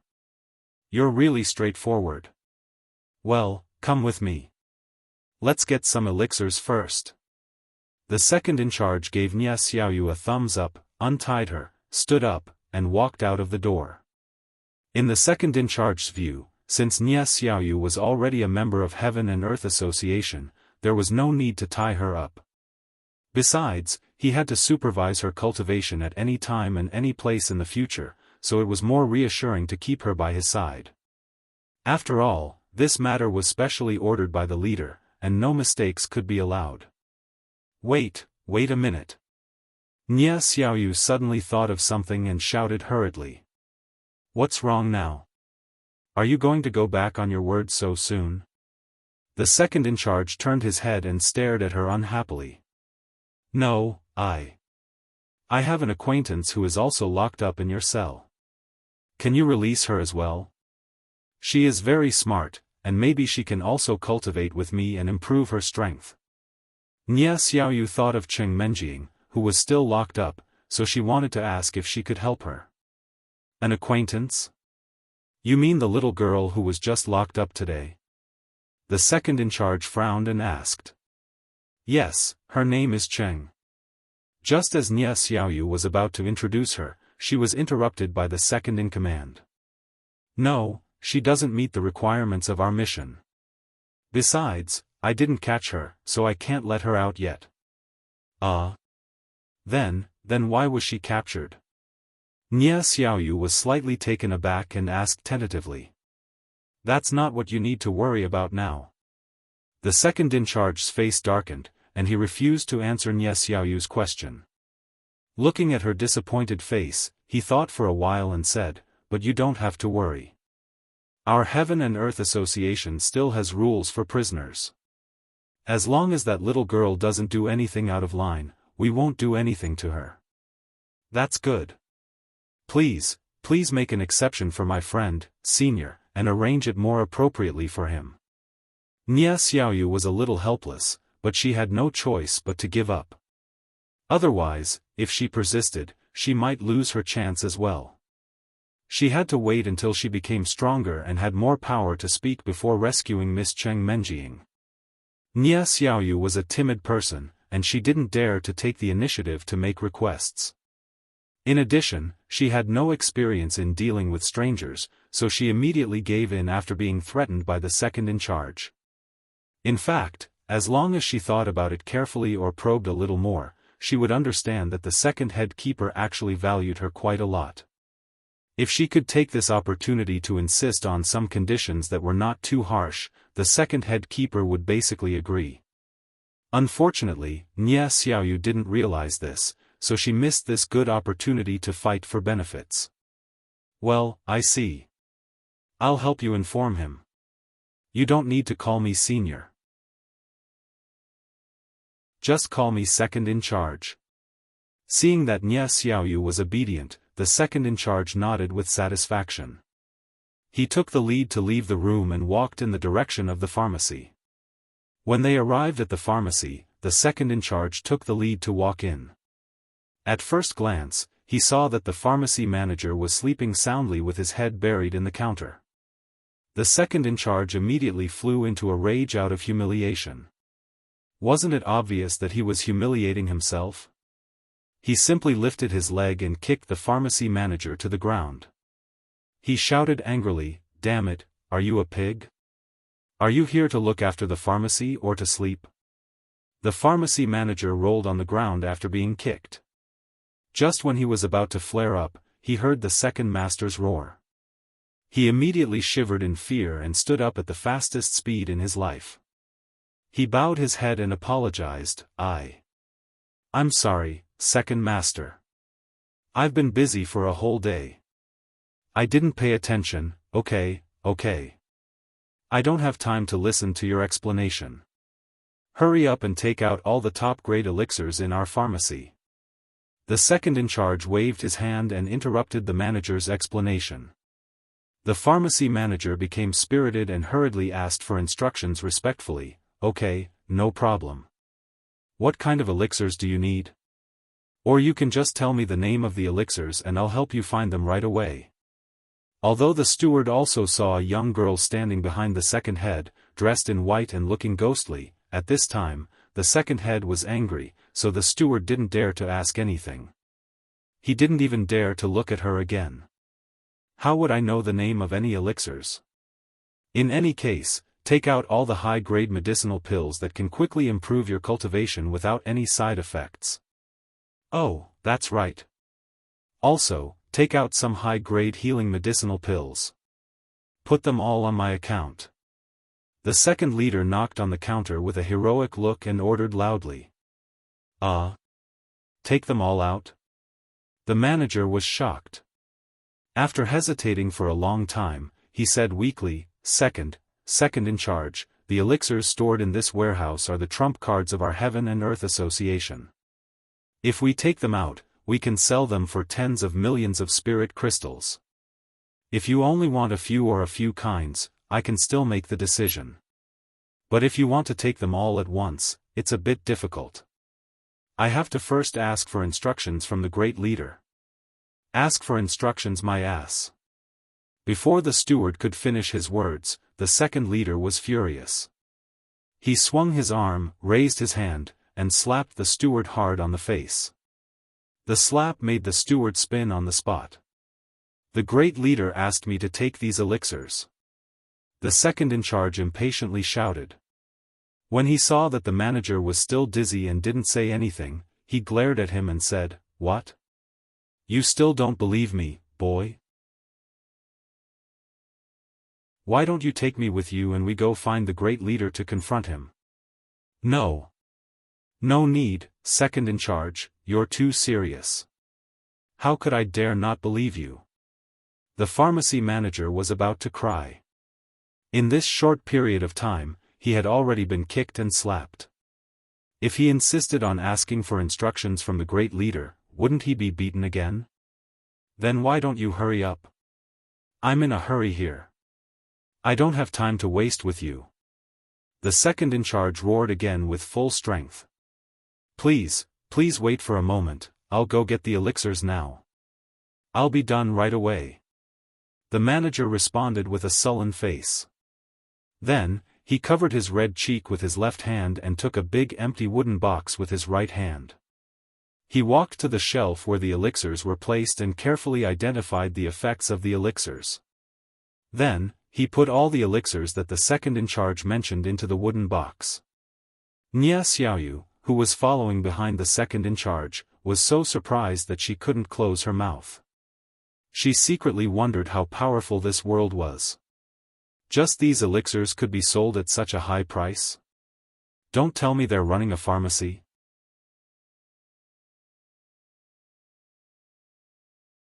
Chapter 1475. Nia Xiaoyu heard from the manager who had been beaten into a pig's head that the elixirs in this place could be sold for tens of millions of spirit crystals. Previously, she and Li Xiener had asked about the salary of the workers in the Chamber of Commerce of Immortal Cultivators, and the salary was at most a few spirit crystals a day. The difference was simply too big. Surprised and curious about the background of the Heaven-Earth Association, Nia Xiaoyu left the pharmacy with the second in charge. She took a lot of elixirs and moved into a suite. The second in charge first taught Nia Xiaoyu the basic situation of the world of cultivation and explained the division of strength.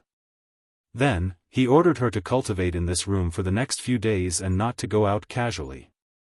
If there was any situation or need, she should tell him in time, and he would find a way to solve it as soon as possible. The second in charge lived in the outer room, ready to monitor Nia Xiaoyu at all times and ensure her food and clothing. To put it bluntly, he was like Nia Xiaoyu's senior nanny. Although this kind of thing was very trivial, it was what the second in charge was used to doing. Since the great leader had ordered him to devote all his efforts to this matter, he would do his best to complete it. Nia Xiaoyu knew that the second in charge only lived in the outer room and would not come in to harass her, so she did not say anything more. She stayed in the room obediently and prepared to start cultivating. At this time, Nia Xiaoyu also had a belief in her heart. She wanted to raise her cultivation level as soon as possible so that she would have a greater say in the Heaven-Earth Association in the future. At that time, she could find a chance to understand the background of the Heaven-Earth Association. In addition, Nia Xiaoyu also wanted to understand the reason why Qing Menjing was caught. If possible, it would be best to release Miss Cheng, and then ask the Heaven-Earth Association to help find the whereabouts of Xiao Chen and the others, so that they could reunite as soon as possible. Thinking that she had so many things to do, Nia Xiaoyu felt a heavy burden on her shoulders. She did not dare to delay any longer. She calmed down and immediately began to cultivate. In an inn in Yaoxian County, Xiao Chen was leaning against a chair in boredom, chatting with Hong Zhu from time to time. Xiao Chen had been bored to death over the past few days. Every day, he would use his divine sense imprint to observe Elder Nangong's movements. However, he discovered that ever since the old thing returned to the sect, he had not left at all.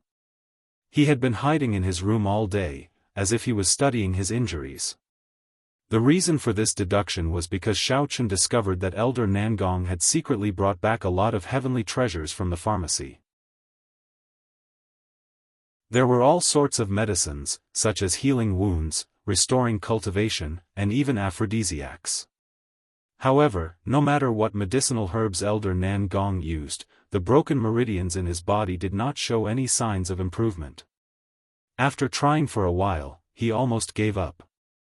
He stayed in his room and circulated his mental cultivation method, hoping that one day his injuries would start to improve. At first, when Xiao Chen discovered this situation, he could not help but laugh inwardly. The injuries he inflicted on others were basically impossible to cure. This Elder Nangong was simply indulging in fantasy. Xiao Chen had originally planned to wait patiently for the young master to contact Elder Nangong. In his opinion, the entire headquarters of Yaoxian County had been burned to the ground by him, so the young master would definitely not be able to sit still and ask Elder Nangong about the situation. In this way, he would be able to obtain more information without any effort. But unexpectedly, the young master seemed to have disappeared from the world. There was not the slightest movement from him, and besides eating and sleeping, Elder Nangong only drank medicine to treat his injuries. It seemed that he had no intention of contacting the young master at all, wasting several days of Xiao Chen's time. "Husband Xiao Chen, how much longer do we have to stay here?" Hong Zhu sat on the bed, swinging his legs as he yawned and asked, "Besides cultivating, all I do is eat and sleep. It's really a bit boring. Has your matter been resolved yet? Who knows what's wrong with the young master? It's already been so many days, but he's still completely ignoring Elder Nangong." Xiao Chen also frowned helplessly and said, "We can't keep waiting like this. We can't keep wasting time on this kind of thing. We have to make some changes." At this thought, Xiao Chen could no longer sit still and stood up to change into a light set of clothes. Seeing this, Hong Zhu immediately jumped down from the bed. He excitedly pulled Xiao Chen and asked, "Husband Xiao Chen, where are you going? Are you going to fight? Take me with you." "I'm not going to fight. I'm going to the Profound Cloud sect," Xiao Chen explained as he changed his clothes. "I want to directly find Elder Nangong and ask him about the situation. Since I can't find any new clues, I might as well go look for him myself." "You don't have to follow me. Why can't I go with you?" Hong Zhu immediately pouted. She shook Xiao Chen's sleeves and said, "It's so dangerous for you to go alone. I'm worried, so I'll go with you. I can scare that old man Nangong so that he won't dare to lie." "Little Hong Zhu, it's not that I don't want to take you with me, but you also know that the Profound Cloud sect is the second largest sect in the cultivation world. If something happens to me there, it'll be easier for me to escape alone.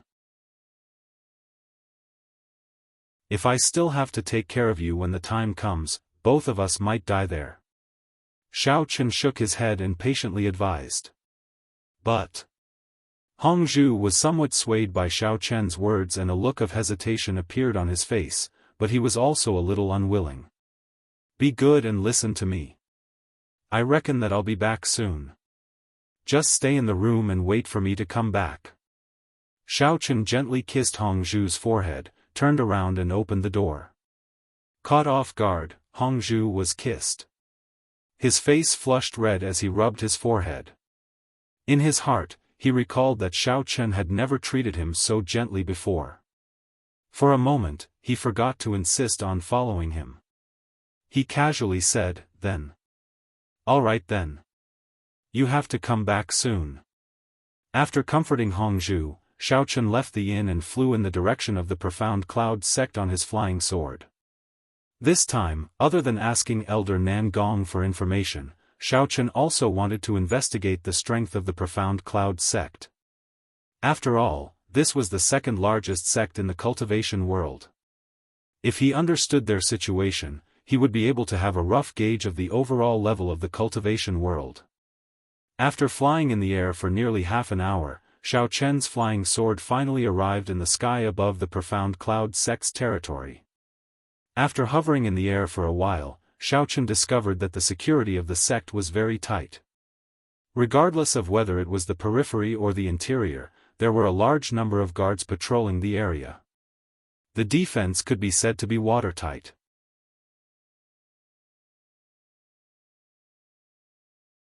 Chapter 1476.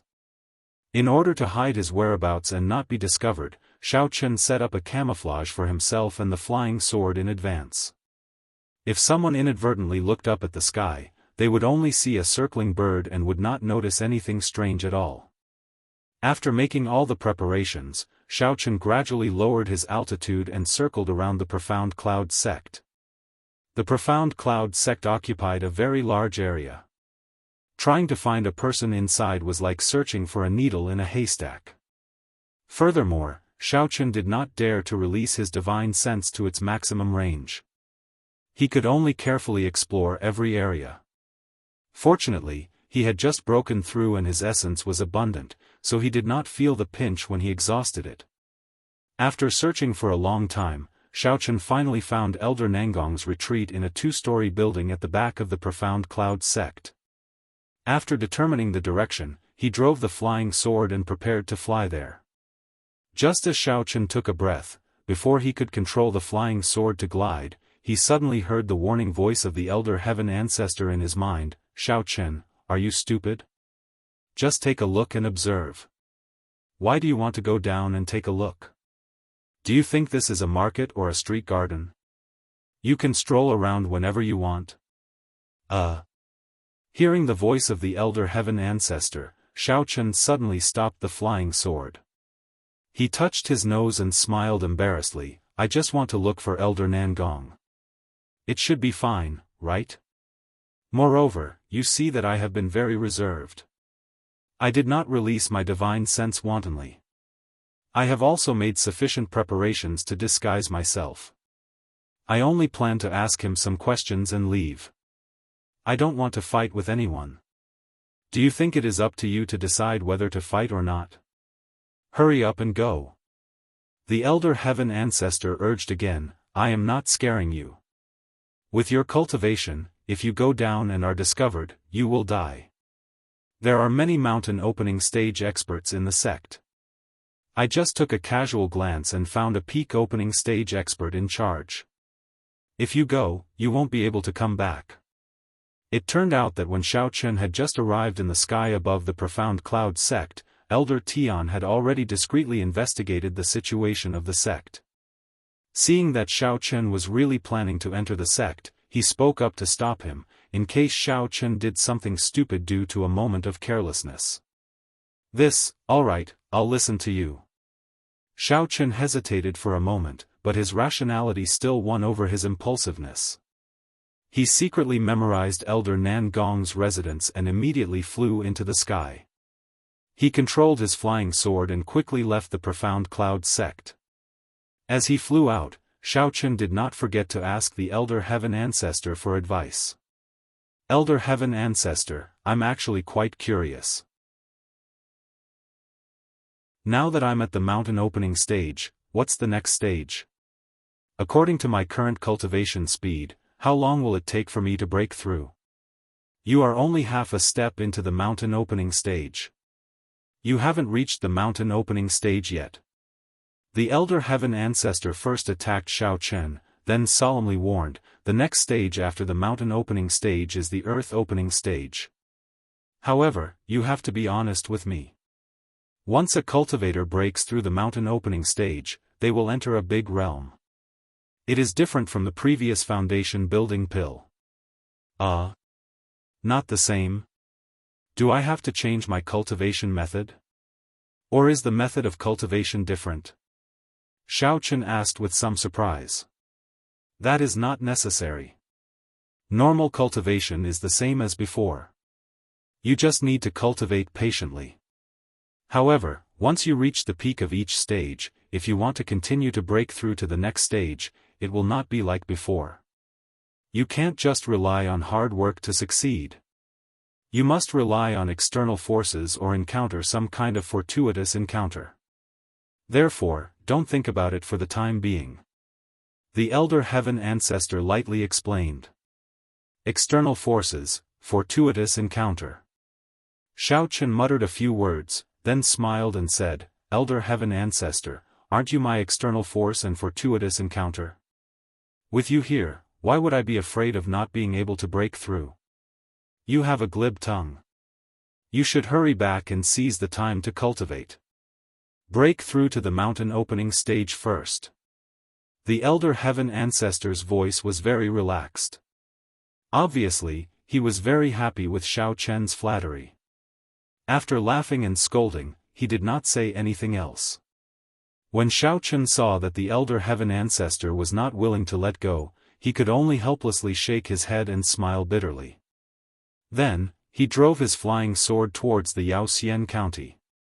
However, thinking about it, Xiaofan felt that the Elder Heaven Ancestor's words were indeed reasonable. He was currently only half a step into the mountain opening stage. Moreover, if it was not for Hongzhu's urgent help, he was afraid that he would not be able to reach this stage. He would have already lost his life. If he immediately thought about breaking through to the earth opening stage, he would really be biting off more than he could chew. He had to first plan how to work hard to improve his level. Just as Xiaofan left the Profound Cloud sect and set off for the Yaoxian County, in a secret room of the Profound Cloud sect, a middle-aged man wearing a gray robe suddenly opened his eyes. This middle-aged man originally seemed to be in a state of cultivation. His entire body was covered in a majestic yuan qi. The fluctuations of his aura constantly spread in all directions, even creating visible ripples in the air. He looked very powerful. After he opened his eyes, he frowned slightly and immediately released an earth-shattering divine sense that enveloped the entire sect. Although the divine sense was very overbearing and arrogant, the other people in the sect seemed to be unaware of it and were still immersed in their own matters. Oh, strange, it seems that a spirit beast flew through the air, a cold voice echoed in the secret room. The middle-aged man used his divine sense to carefully examine every corner of the Profound Cloud sect. He did not even let go of the sky. He swept his eyes back and forth several times while muttering a few words. After half an hour, the middle-aged man did not seem to find anything. There was a faint trace of regret on his face as he slowly closed his eyes again and re-entered the state of breaking through to the earth opening stage. Xiaofan was unaware of what was happening behind him. He returned to Yaoxian County without a hitch. However, he did not return to his room in the inn. Instead, he sat down on the roof of the inn and stared at the people coming and going on the streets below. He was in a daze. Elder Heaven Ancestor, what should I do next? On the way back, the more Xiaofan thought about it, the more depressed he became. Right now, his strength was weak. If he did not level up as soon as possible, it would be very difficult for him to advance. What do you mean? Elder Heaven Ancestor pretended to be stupid and did not understand what Xiaofan was saying. Of course, how to increase my level. Xiaofan's expression collapsed and he said helplessly, you can see that with my current strength, I cannot make a living in the immortal cultivation world. You are too weak as a master. Now that your disciple has reached this point, you should at least lend a hand, right?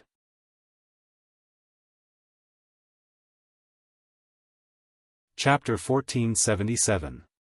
Brat, you only know how to covet my things. Elder Heaven Ancestor was not as dispirited as Xiaofan. He only snorted, not knowing whether to laugh or cry. Hee, why else would I call you my master? Xiaofan smiled and asked impatiently, do you have any powerful magic tools that you can give me? Or perhaps pills that can increase my cultivation quickly? As long as they can increase my strength, I won't have to worry too much about doing things. Elder Heaven Ancestor could not do anything about Xiaofan's pestering, so he could only give him some advice. You are only at the half-step mountain opening stage now, so your strength is still not enough. You should hurry up and consolidate your cultivation to the first level of the mountain opening stage. When the time comes, I will guide you to explore an ancient mystic realm. I hid some good things there when I was alive. After you obtain them, you can inherit my mantle and become stronger in no time. Oh. There's such a good thing. Why didn't you say so earlier? Xiaofan was overjoyed as he agreed. He did not forget to grumble. If he had known that Elder Heaven Ancestor had hidden treasures, he would not have wasted so much time when he first entered the immortal cultivation world. He would have focused on dual cultivation with Hongzhu every day. When he obtained the treasures of Elder Heaven Ancestor, he would be able to run amok in the immortal cultivation world. I originally wanted to tell you after you reached the mountain opening stage. Who knew that you would be so useless? Even now, you are only at the half-step mountain opening stage. How can you blame me for that? Elder Heaven Ancestor naturally saw through Xiaofan's thoughts. He did not hold back at all and pointed the spearhead at Xiaofan. Let's not care about these details. What kind of treasures are you hiding? Xiaofan scratched his head and changed the topic awkwardly. You will know when the time comes. Elder Heaven Ancestor did not answer directly. Instead, he gave him a serious warning. But I will say the ugly words first. Don't have too much hope for the treasure. Even if you get it, you cannot be too arrogant and domineering in the future. Although the immortal cultivation world is not big, there are still many old monsters who live in seclusion. If you alarm them, the consequences will be very troublesome. You should understand. I know. I am not a 3-year-old child who has to compete with others. Xiaofan helplessly shrugged and responded. Now that he had a direction to go, Xiaofan's confidence soared and the gloominess in his heart was swept away. He turned around and entered the inn, returning to his room and preparing to dual cultivate with Hongzhu. Unfortunately, the heavens did not go according to his wishes. Although Xiaofan and Hongzhu continued to dual cultivate day and night, his progress was still very slow. He was still far from successfully stepping into the mountain opening stage. On the contrary, Hongzhu's cultivation level soared after dual cultivating. In just a few short days, he had already broken through to the nascent soul stage. This made Xiaofan even more gloomy. No matter how he thought about it, he still could not figure out what the problem was. On the other hand, Hongzhu's cultivation level soared after dual cultivating. In just a few days, he had already broken through to the nascent soul stage. This made Xiaofan even more gloomy. No matter how he thought about it, he still could not figure out what the problem was. As long as you are happy. Xiaofan absent-mindedly nodded. This time, he did not make any progress in their dual cultivation, so he was already feeling a little anxious. This is all thanks to your help. Elder sister was able to break through to this stage in such a short period of time. Hongzhu keenly sensed Xiaofan's absent-mindedness. She simply raised her head and used her gentle and charming eyes to look at him. She teased him in a very playful manner, say, how should elder sister thank you? Why don't we change the taste tonight and play a little more exciting? Oh, do as you wish. Xiaofan was still absent-minded and casually agreed. He did not have any interest in Hongzhu's seduction. His entire mind was filled with thoughts about the treasure hidden in the secret realm that the Elder Heaven Ancestor had mentioned. Right now, he had to consolidate his cultivation to the first layer of the mountain opening stage as soon as possible. Only then would he be able to explore the secret realm. However, the results of his cultivation over the past few days had been minimal. It was as if a plate of steaming braised pork had been placed in front of him, but it had been covered by a glass cover. Although his desire to eat it was extremely strong, he was unable to break through the cover no matter what. "What's wrong? Why do you look a little unhappy?" Hongzhu's hot face was plastered to a cold butt. He unhappily curled his lips and muttered, "Could it be that because elder sister's work is not good enough, so you are unable to raise your spirits?" Although Hongzhu also understood that once a man and woman passed the period of passionate love, the interest in life would gradually cool down, wasn't Xiaofan a little too cold? It had not even been a month. Hee, foolish Hongzhu. Could it be that in your eyes, I am a shallow man who only thinks with the lower half of his body? Aren't you looking down on me a little too much? Xiaofan came back to his senses. When he saw Hongzhu's fuming look, he knew that he had neglected her feelings because of the matter regarding the treasure. He pinched her soft cheeks apologetically and teased her in a faint voice.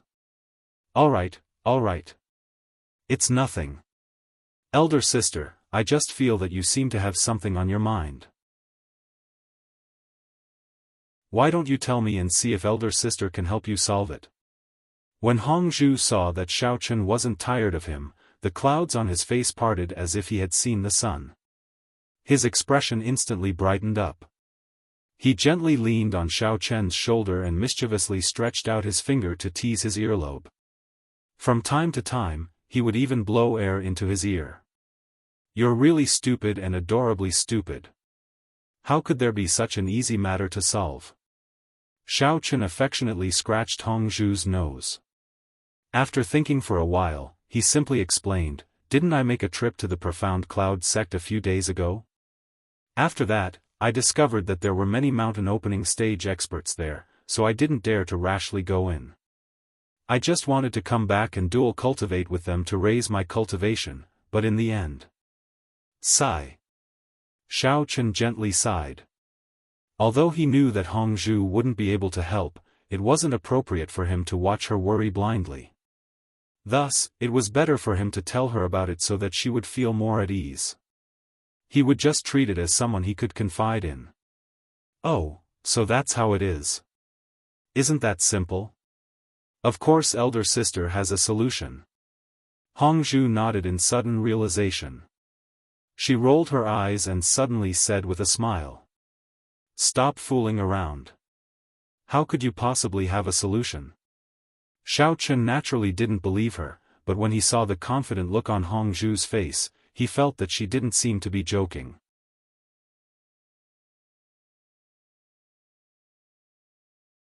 Chapter 1478. The method is very simple. Hongzhu puffed out his chest, snapped his fingers, and said with a mischievous smile, "Tomorrow, we'll go and lure a virgin back together. Then, you and her will do it, gather her primordial yin, and then take the opportunity to cultivate.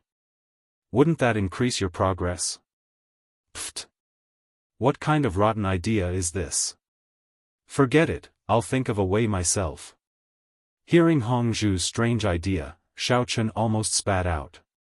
He couldn't help but roll his eyes, and could only ask for help in his sea of consciousness. "I say, Elder Heaven Ancestor, do you have any good ideas?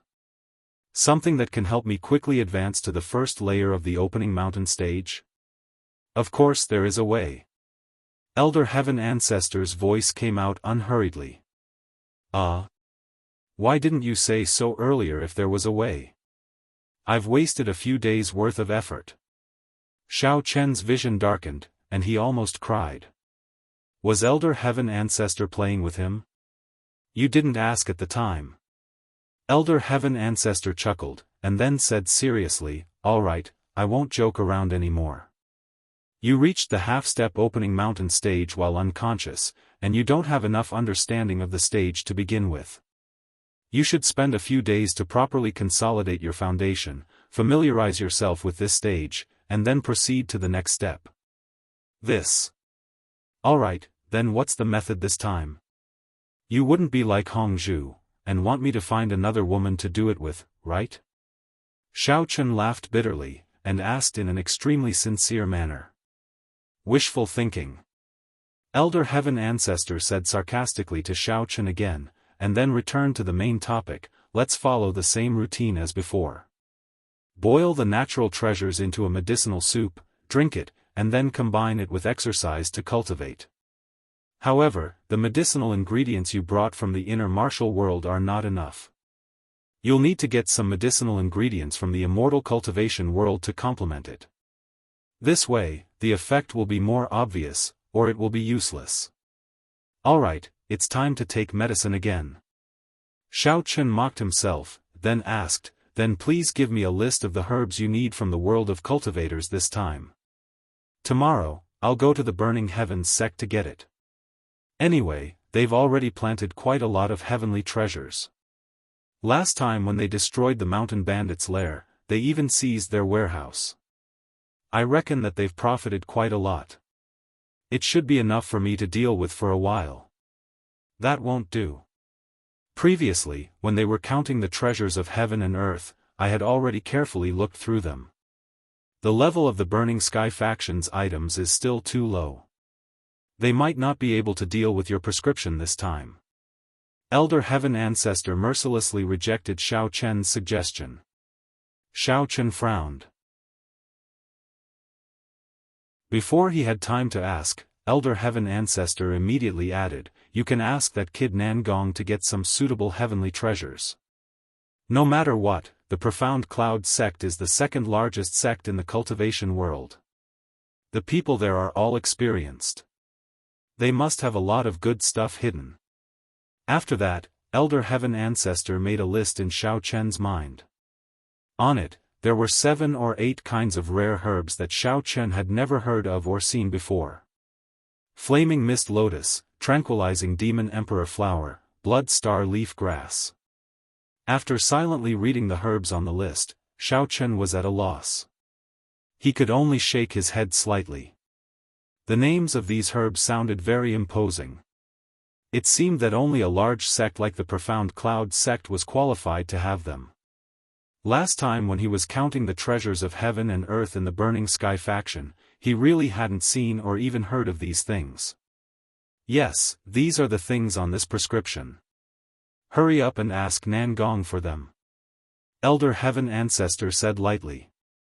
Just as Xiao Chen was about to agree, he suddenly remembered something very important. He quickly said, that's not right, Elder Heaven Ancestor. Last time, you said that the Profound Cloud sect was full of experts and told me not to provoke them. Now you want me to go find Nangong. What should I do? Do I have to go directly to their sect to visit them? What's so difficult about that? Elder Heaven Ancestor's tone was as simple as eating a meal. Can't you just use the Divine Sense imprint to communicate with them? Using the Divine Sense imprint to communicate? Xiao Chen scratched his head. What kind of new skill was this? He had never heard of it before. It is to pour your mental energy into the Divine Sense imprint on Nangong's body and then make a sound. The Yuan Qi will naturally transform the sound waves and transmit them to the imprint before sending them out again. Elder Heaven Ancestor slowly explained. So that's how it is. This is really quite convenient. Xiao Chen nodded in realization. After a pause, he asked, then why didn't you tell me this before? If I had known, I wouldn't have gone to the Profound Cloud sect. I really forgot about this. Elder Heaven Ancestor's voice sounded very innocent. Xiao Chen didn't know whether to laugh or cry. He shook his head and wanted to say something else, but was interrupted by Hongzhu. Husband Xiao Chen, what are you thinking about? Are you thinking about when you can go find a suitable girl tomorrow? Hongzhu saw that Xiao Chen was in a daze and couldn't help but wave his hand in front of his eyes as he asked jealously. What are you thinking about? Xiao Chen rubbed Hongzhu's head and said with a smile, I just thought of a more suitable method, so I fell into deep thought and didn't have time to talk to you. Alright, go to sleep first. I'll be busy for a while. I'll come find you when I'm done. Then I'll wait for you in bed. Hongzhu saw that Xiaochen seemed to have found a way and no longer pestered him. He obediently nodded and kissed him on the cheek before washing up and going to sleep. After the surroundings had quietened down, Xiaochen began to release his divine sense and mental energy. Using the divine sense imprint that he had placed on Elder Nangong's body, he quietly transmitted his voice, "Hey, Elder Nangong, I'm your exalted immortal Xiao. If you hear me, hurry up and say something. This exalted immortal has something important for you to do." At this moment, in a room in the profound cloud sect not too far away, Elder Nangong had already fallen asleep. That familiar voice that had suddenly sounded in his ear scared Elder Nangong so much that he immediately rolled off the bed. He wrapped himself in the blanket and looked around with wide eyes. Strangely, the room was empty and he couldn't find anyone. Elder Nangong was a little puzzled and he couldn't figure it out. That voice just now had been too real, so real that he couldn't believe that it was a dream. "Alright, stop looking left and right. This exalted immortal was the one who called for you. If you know what's good for you, hurry up and wake up and reply." Just as Elder Nangong was beginning to believe that he was having a nightmare and that was why he could hear someone talking, that extremely familiar demonic voice rang out in his ear once again. This time, Elder Nangong was in a clear-headed state so he could immediately tell that the other party was the one he had seen before, the one who had been injured by him, Xiaochen.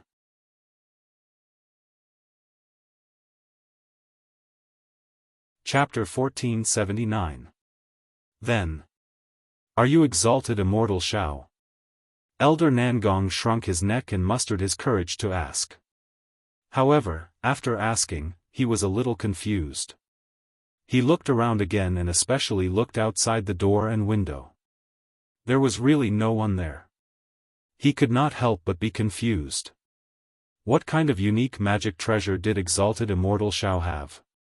How could he transmit his voice from such a long distance? Well, why are you asking so many questions if you know? Without waiting for Elder Nangong to finish his question, Xiaochen's fierce voice rang out again, "Go to your sect's pharmacy right now and get some of the medicinal ingredients I reported to you. Bring them over to me as a tribute." Hiss. Elder Nangong realized that Xiaochen was actually talking to him. He could not help but gasp. When had he ever seen such a strange phenomenon? In the immortal cultivation world, didn't one need to use a voice-transmitting talisman? He was not even holding a voice-transmitting talisman. How did Xiaochen do it? Was there a more convenient way? Why are you still standing there? Hurry up and get a pen and paper. Write down all the treasures I need. Xiaochen urged impatiently when he saw that Elder Nangong did not move for a long time. Elder Nangong shivered in fear. After regaining his composure, he hesitated for a while and asked softly, "Exalted immortal Xiao, that? I want to ask, how did you transmit your voice? Why didn't you use a voice-transmitting talisman or something?" Hearing Nangong's body temperature, Xiaochen was slightly stunned. He asked the Elder Heaven Ancestor in his divine sense. Nangong's reaction seems a little strange. Isn't he an immortal cultivator? Doesn't he know that the divine sense imprint set up with mental energy can not only monitor but also transmit? Pfft, what do they know? The Elder Heaven Ancestor's voice was full of disdain. These people are too weak. Immortal cultivators like us are pure immortal cultivators. We belong to the Orthodox sect. Their kind of broken immortal cultivation has been thousands of years ago. Their original complete immortal cultivation techniques have long been lost. What's left are just broken scrolls. They are basically imitations. They are not comparable to us at all. Oh, I see. I understand now. Xiaochen nodded in understanding. Then, he gathered his divine sense and mental energy and transmitted a message to Elder Nangong. "Why do you like to ask so much? Do I still need to rely on a lowly thing like the sound-transmitting talisman? I naturally have my own methods. You wouldn't understand even if I told you. This. Alright, then you just said that you want me to record the heavenly treasures. Elder Nan Gong could not get an answer from Xiao Chen, so he could only reply in a somewhat sullen manner. When he thought about how he had to steal the medicinal ingredients for the person who injured him, his mood became extremely gloomy. You don't have to feel too bad. In return for the medicinal ingredients you gave me, I can help you restore the broken meridians and acupoints in your body, as well as all the injuries I caused, back to their original state. Xiao Chen could hear Elder Nangong's hesitation. He didn't bother to scare him anymore and directly threw out his most important bargaining chip. What? Is what you said true? Elder Nan Gong was instantly shocked and said in disbelief, but I have never heard of a case where the meridians were broken to this extent could still be cured. Recently, Elder Nan Gong had already tried many heavenly treasures in the sect and also invited many famous doctors to diagnose him. However, his injuries did not improve at all. After those famous doctors diagnosed his injuries, they also gave the verdict that he could not be cured. Elder Nan Gong was completely disheartened and wanted to give up treatment. He did not expect that Xiao Chen would give him hope at this time. He could not help but worry about his gains and losses. Just because you haven't heard of it doesn't mean that there are no such cases. Xiao Chen added indifferently, if you don't believe me, you might as well ask about Burning Sky Sect's Gong Ruidong. Not long ago, his old leg injury was cured by me. If Exalted Immortal Xiao doesn't mind, why don't you give me a little more time? Elder Nan Gong struggled for a long time and then said with a trembling voice, wait for me to confirm Gong Ruidong's situation, then, all right. Before Elder Nan Gong could finish his sentence, he was interrupted by Xiao Chen's voice in his ear, you better hurry up. This Exalted Immortal is in a good mood recently, which is why I am giving you this rare opportunity. Do not waste my good intentions. All right, I will go investigate immediately. Elder Nan Gong did not think that Xiao Chen would really agree to his request. He was overjoyed and responded a few times. Xiao Chen made a sound of, oh, and did not respond anymore. Elder Nan Gong waited for a while in fear and trepidation, but the room was still silent. Only then did he determine that Exalted Immortal Xiao would not send another sound transmission. He could not be bothered to sleep and climbed up from the ground. After hurriedly putting on his clothes, he went out and woke one of his subordinates up from his sleep. Facing his confused subordinate, Elder Nan Gong sternly ordered him to immediately inquire about the Burning Heavens faction's Grand Elder Gong Ruidong's latest news. Furthermore, Elder Nan Gong had specially instructed his subordinate to understand the cause and effect of the investigation. Not a single detail could be left out. Furthermore, he had to report all the information he obtained to Elder Nan Gong as soon as possible. After being yelled at by Elder Nan Gong, the subordinate who was originally still sleepy had also woken up.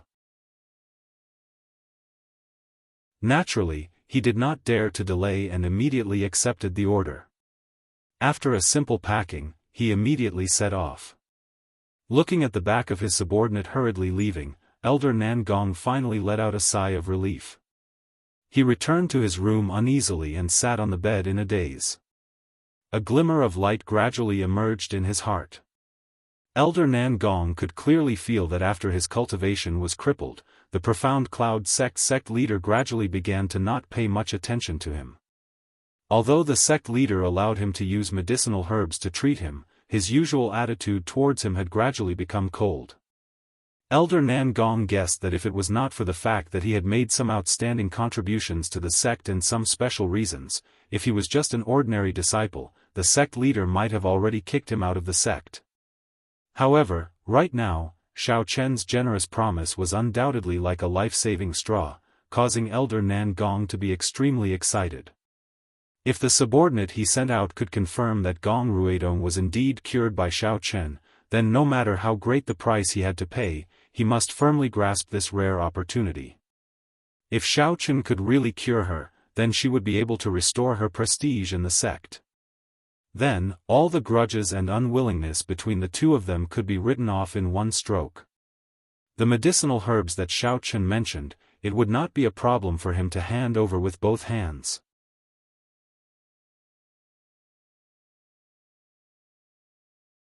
Chapter 1480. As the saying goes, speed is of the essence in war. While Elder Nan Gong was waiting anxiously, the disciple of the Profound Cloud sect only spent one day to reach the Wuxia county where the Burning Sky faction was located. Relying on the powerful network of the Profound Cloud sect, he quickly found out that Gong Ruidong had indeed gone berserk during cultivation, causing her blood to flow in reverse, causing her meridians to be broken and becoming a cripple. Furthermore, there were a lot of witnesses, so it could not be faked. This was because Gong Ruidong had specially found many doctors to diagnose him. However, everyone's conclusion was that his injuries were too serious and could not be cured. It was estimated that he would not be able to stand up again in this lifetime. After the Yun Xian sect disciple asked all kinds of people in the Wuxia county, he had a rough idea in his heart. He then turned around and snuck into the Burning Sky faction silently. However, after entering the Burning Sky faction, the scene that he saw made him endlessly shocked. He saw Gong Ruidong in the plaza giving guidance to the disciples' cultivation in high spirits, walking here and there with large strides. His figure was extremely nimble, and he didn't look like someone who would be permanently disabled. The Yun Xian sect disciple looked at the scene in front of him in shock. He could not believe his eyes. When he came back to his senses, he finally remembered Elder Nan Gong's instructions. He hurriedly left the Burning Sky faction and returned to the inn where he was staying. After returning to the inn, the Yun Xian sect disciple did not even have time to stick his butt to the chair. He immediately took out the sound-transmitting amulet to contact Elder Nan Gong and reported everything in detail. Elder Nan Gong, who had not slept for the whole night, listened to his subordinate's report. He did not know whether he was surprised or happy. He stood there in a daze for a while before grabbing the list of medicinal ingredients that Xiaofan had asked for. He turned around and walked towards the direction of the medicine room. Elder Nan Gong's position in the Yun Xian sect was originally very high. In addition, he was also healing himself. Therefore, when he asked for all kinds of strange medicinal ingredients, the disciple in charge of the medicine room did not suspect much. After letting him simply register, he obediently handed over all the medicinal ingredients with both hands. After receiving the medicinal ingredients, Elder Nan Gong did not say much to the others. He directly left the mountain gate and went straight to the inn that Xiaofan had mentioned before in the Yaoxian county. Dong dong dong. At this very moment, Xiaofan was leisurely waiting in the inn for Elder Nan Gong to deliver the herbs to him. When he heard the knocking on the door, he first spread out his spiritual sense to check the surroundings. After confirming that the visitor was indeed Elder Nan Gong and that there were no other suspicious people lying in ambush nearby, he nodded to Hongzhu and opened the door with his spiritual sense. That. Exalted Immortal Xiao, Miss Hong, good morning. When Elder Nan Gong saw the door open by itself, he panicked a little. He quickly put on a smiling face and tiptoed into the room. He closed the door gently and respectfully greeted the two of them. He conveniently placed the bundle in his hand on the table. You came? Have you brought all the heavenly treasures that I've told you about? Xiaofan glanced at Elder Nan Gong indifferently and asked unhurriedly. I've brought them. Elder Nan Gong immediately answered. He then carefully opened the bundle on the table and carefully took out every single heavenly treasure and piled them on the table. He did not forget to introduce them one by one. Look, this is the flaming mist lotus, that is the tranquilizing demon emperor flower, and this is the blood lingji star leaf grass. Not long after, the medicinal ingredients that Elder Nan Gong brought filled the entire table. He only stopped when he had taken out all the heavenly treasures from the bundle. He said with a humble expression, Exalted Immortal Xiao, the medicinal ingredients that you've asked me to bring are all here. They have all been lost. You can count them yourself. There shouldn't be any mistakes. There's no need for that. I still have some trust in you. Since you said there's no mistake, then there's definitely no mistake. Xiao Chen waved his hand casually. He did not even look at the dazzling array of heavenly treasures on the table. He said lazily, "All right, there's nothing else for you to do. You can go back first." Elder Nan Gong was taken aback. He did not leave immediately. Instead, he awkwardly rubbed his hands together and squeezed out a smile. He asked weakly, Exalted Immortal Xiao, didn't you say that as long as I have the medicinal ingredients that you need, you will heal my injuries? Since I've brought all these things for you, do you think? What's the hurry? In any case, you won't die for a while." Xiao Chen glared at Elder Nan Gong. He stood up and walked to the table. He quickly put away the heavenly treasures and put them into his own bag as if nothing had happened. But this, that. Elder Nan Gong was a little dumbfounded. Looking at Xiao Chen's attitude, could it be that he was going to turn his back on him after he had obtained the heavenly treasures? Now that he had lost his cultivation, there was nothing he could do even if Xiao Chen wanted to renege on his promise. Xiao Chen did not care too much about Elder Nan Gong's thoughts. He just wanted to try out the heavenly treasures and see if they were useful. If the medicinal effects were insufficient or if there were any problems, he could ask Elder Nan Gong to bring more over. However, when Xiao Chen turned his head and saw that Elder Nan Gong was about to cry, he could only shake his head helplessly and explain, "What are you thinking about? Won't I need time to brew the medicine for you? Just wait obediently. I'll finish brewing the medicine for you later. Wait, 3 days later, you can come back to get it." This. All right. Then I'll wait for your good news. Elder Nan Gong's heart relaxed slightly. He forced a smile and nodded in agreement. Elder Nan Gong originally thought that after handing over all the heavenly treasures to Xiao Chen, he would be able to help him heal. He did not expect that he would have to wait for a few more days. Although it had been delayed for a few days, at least Xiao Chen had given him a definite answer. It was not like what Elder Nan Gong thought that Xiao Chen would burn the bridge after crossing it. Right now, Elder Nan Gong could only choose to leave first. After all, his fate was still in the hands of Xiao Chen. No matter what Xiao Chen said, he had to do as he was told. There was no room for negotiation. However, Elder Nan Gong did not directly return to the Xianyan sect. After leaving Xiao Chen's room, he immediately went to the innkeeper of the inn. He also booked a room in the inn. He planned to go to Xiao Chen's place as soon as possible in 3 days, so that he would not have to make a trip to the Xianyan sect. Elder Nan Gong's actions were clearly seen by Xiao Chen through the divine sense imprint. However, he was too lazy to care about this old man's thoughts. If he wanted to wait, then wait.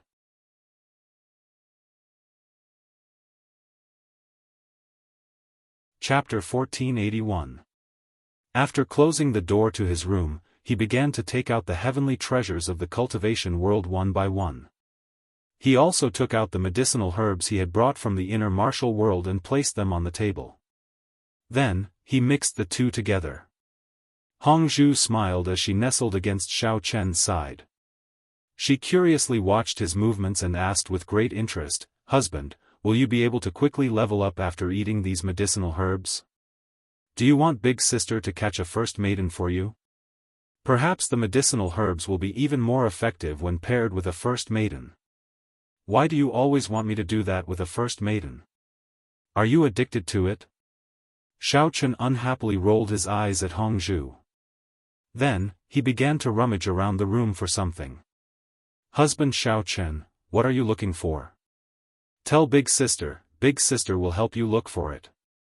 Hongzhu curiously asked when she saw Xiao Chen's actions. "I'm looking for a vessel to boil medicine in."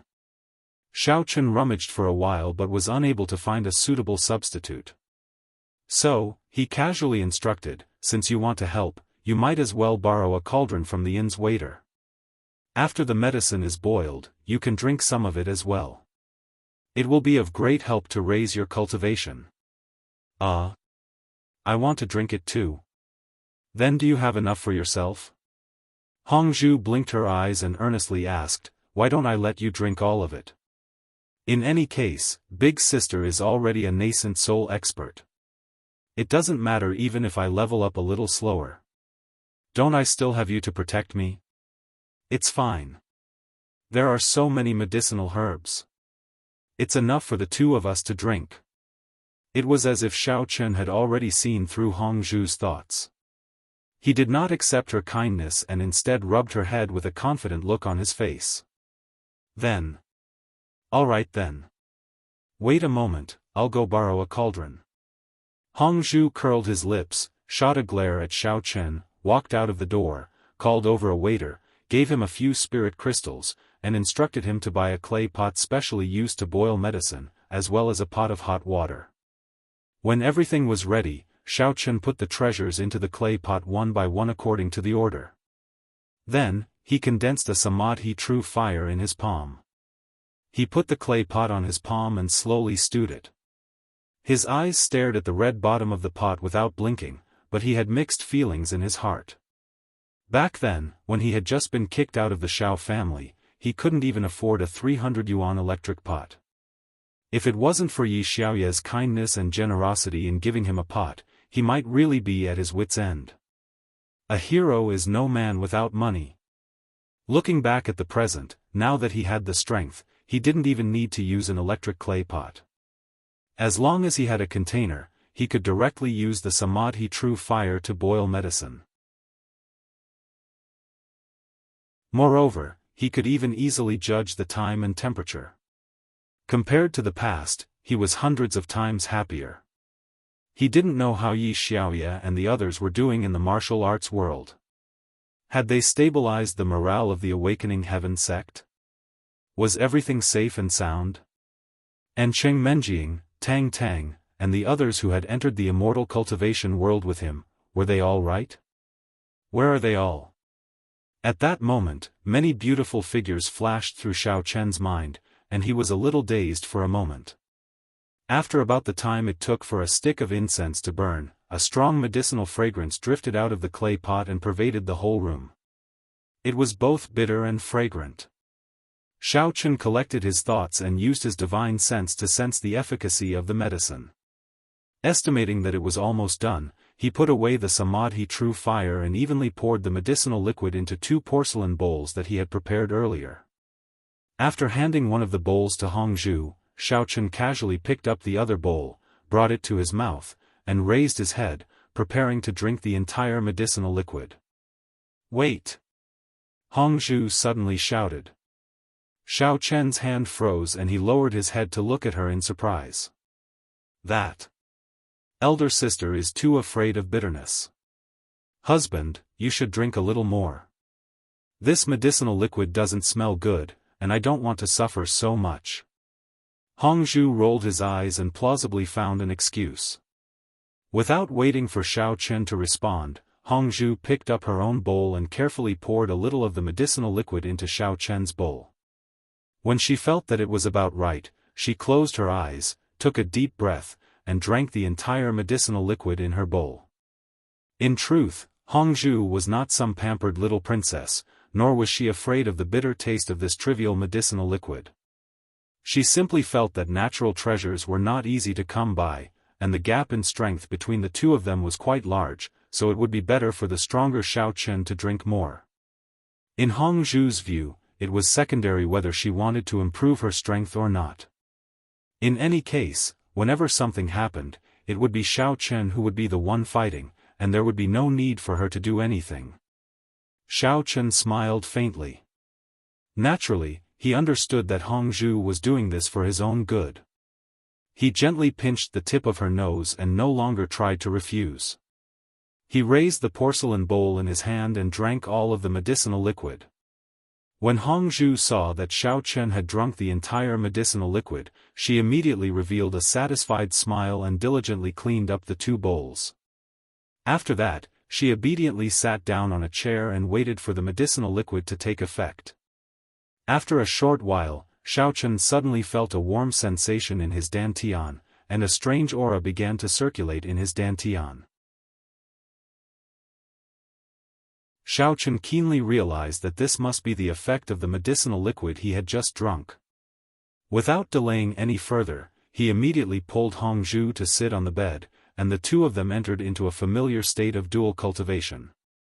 However, contrary to Xiao Chen's expectations, perhaps because the medicinal liquid was too thick, or perhaps because too many herbs had been added, the medicinal effect was very slow to take effect. The two of them did not eat or drink, and instead cultivated wholeheartedly for 2 days and 1 night before the dual cultivation finally came to an end. Although the cultivation time was very long, the results were still very remarkable. Xiao Chen, with the foundation accumulated from the previous cultivation, smoothly advanced to the second layer of the mountain opening stage, while Hongzhu's progress slowed down, and he only advanced to the first layer of the nascent soul stage. Even a man made of iron would not be able to endure 2 whole days of cultivation without sleep or rest. After Xiao Chen and Hongzhu finished their dual cultivation, they were no longer in the mood to be lovey-dovey. They did not even have time to eat, and immediately fell asleep. The two of them slept for several more hours, from dusk until the morning of the 3rd day. Only then did they slowly recover. After waking up, they lazily lay on the bed, not wanting to get up for the time being. Hongzhu had helped Xiaochen successfully advance to the next layer, and had a good sleep. At this moment, her face was glowing, and she was full of energy. She was also in a very good mood. She gently leaned on Xiaochen's shoulder, and said with a charming smile, "Husband Xiaochen, since it's still early, why don't we, immortal Xiao, are you awake?" Before Hongzhu could finish speaking, Elder Nangong's impatient voice came from outside, followed by a few knocks on the door.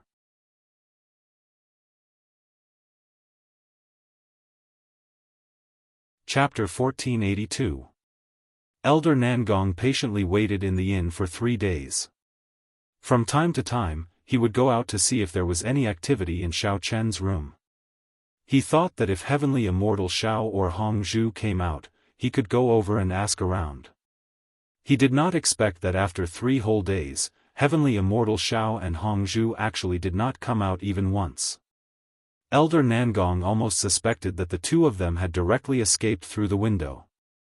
With great difficulty, it was finally the 3rd day. Elder Nangong naturally woke up early in the morning.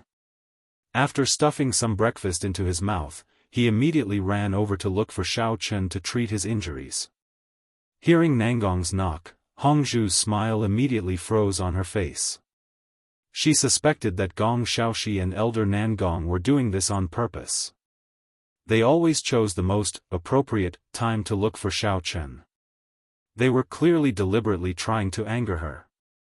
Xiao Chen did not know whether to laugh or cry as he looked at Hongzhu's angry and hateful little face.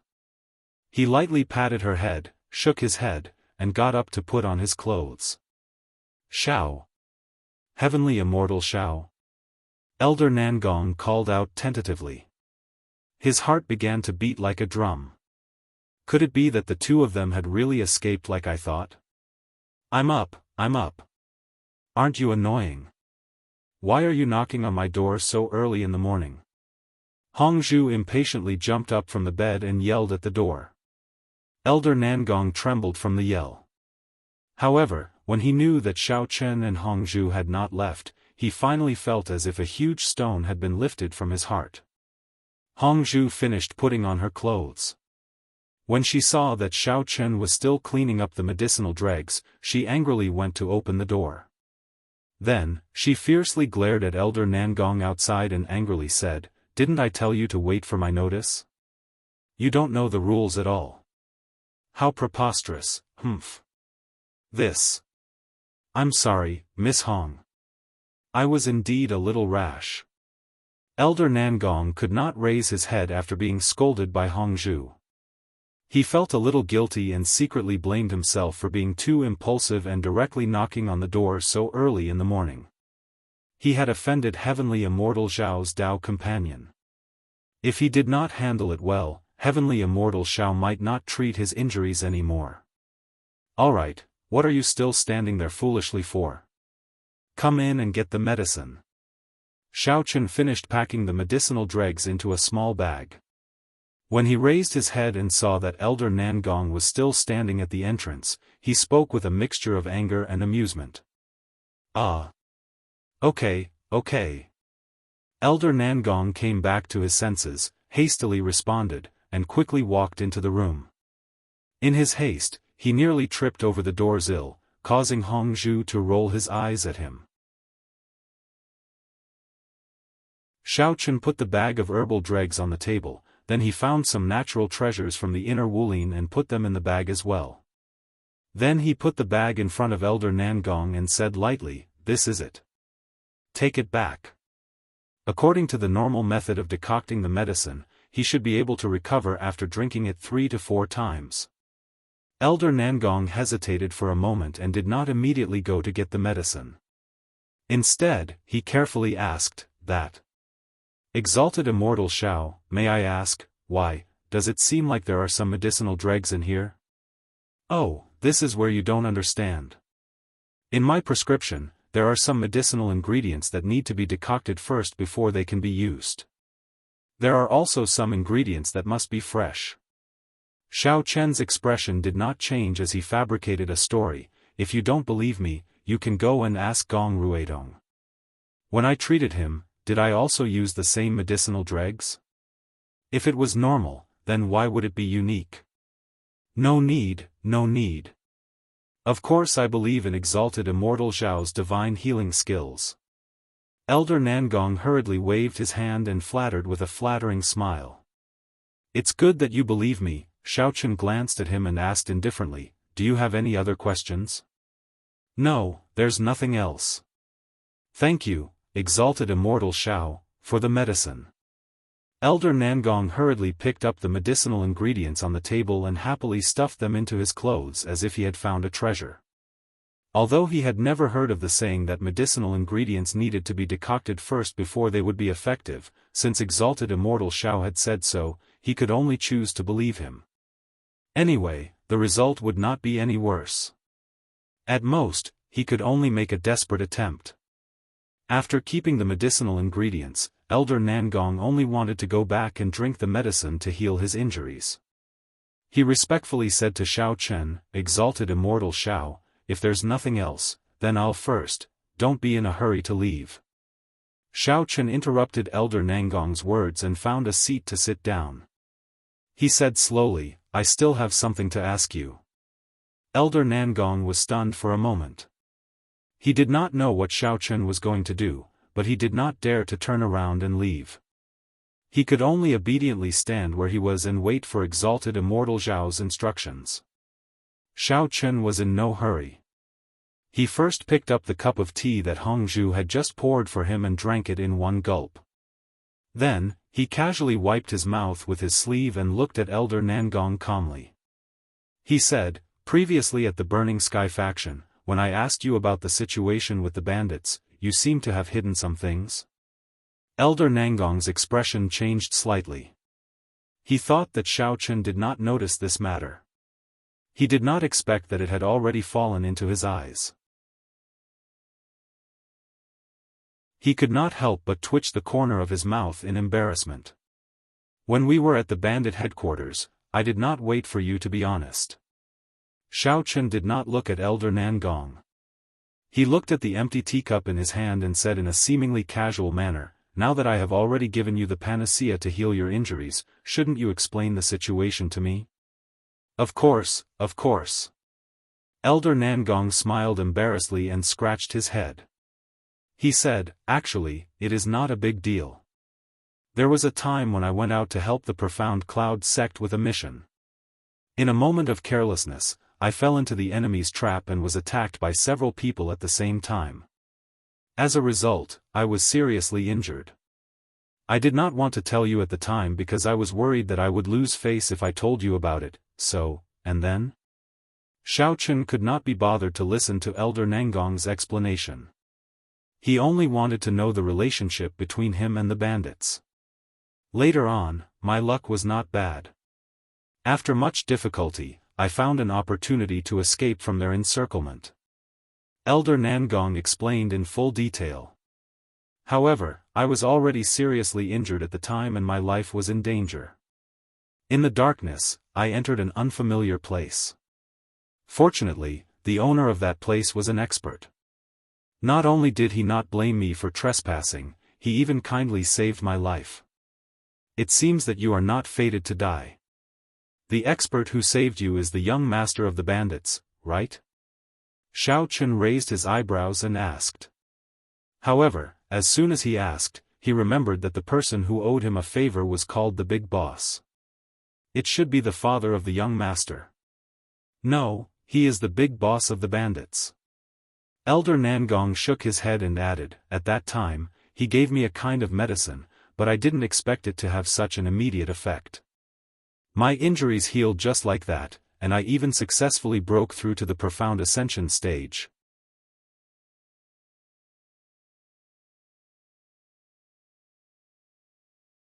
Chapter 1483. Oh. There's actually such a good thing? You were already on the verge of death. What medicine was so miraculous that it could actually save your life? Could it be that it was the same medicine I gave you? Hearing this, Xiaofan's interest was piqued and he couldn't help but ask curiously. Xiaofan actually didn't suspect that Elder Nangong was lying. There were definitely many strange people hidden in the cultivation world. Wasn't the Elder Heaven Ancestor one of them? Among them, there was someone who could bring someone back from the dead with a life-saving medicine that could regenerate the flesh and bones of the dead. It's not this kind. At that time, he gave me a white transparent medicine. Elder Nangong recalled for a while and his eyes suddenly lit up. He stretched out his finger and gestured in the air, that's right. He used a tube that was about this long. That strange tube was filled with a transparent potion, and then it was connected to a hollow needle that could inject the potion into my body. After I used the potion, it didn't take long for me to recover. Tube? Hollow needle? Xiaofan was very astonished as he repeated. According to Elder Nangong's description, using a needle and a tube to inject medicine into the body. Wasn't that the same as injections in the secular world's hospitals? He was very familiar with this thing, but it shouldn't appear in the cultivation world. How could there be people doing this kind of thing in such an ancient place? This was too strange. With a head full of question marks, Xiaofan couldn't help but sink into deep thought. Who was this person? Who brought those syringes and needles from the secular world into the cultivation world? From the looks of it, this bandit group was indeed a bit strange. If it was just an insignificant bandit group, it shouldn't be related to the secular world at all. That great master actually had such a deep understanding of the secular world. He was even familiar with how to use it. There must be a problem here. Xiaofan thought about it again. Apart from this bandit group, that immortal cultivation chamber of commerce also faintly revealed the shadow of the secular world. There were contracts all over the place. Could it be that there was another passage in the cultivation world that led directly to the secular world? Otherwise, why would there be so many inexplicable connections?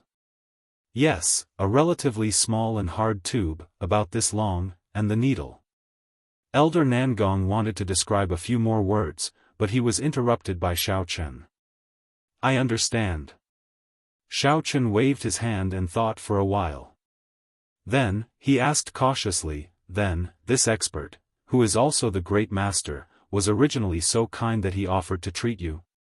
No, that's not it. Elder Nangong shook his head with a bitter smile and explained, at that time, he said that he wanted to treat me, but the price was to use me as an experiment.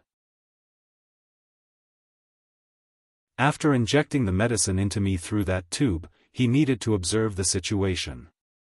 So, the drug he used is actually a new one that hasn't been tested?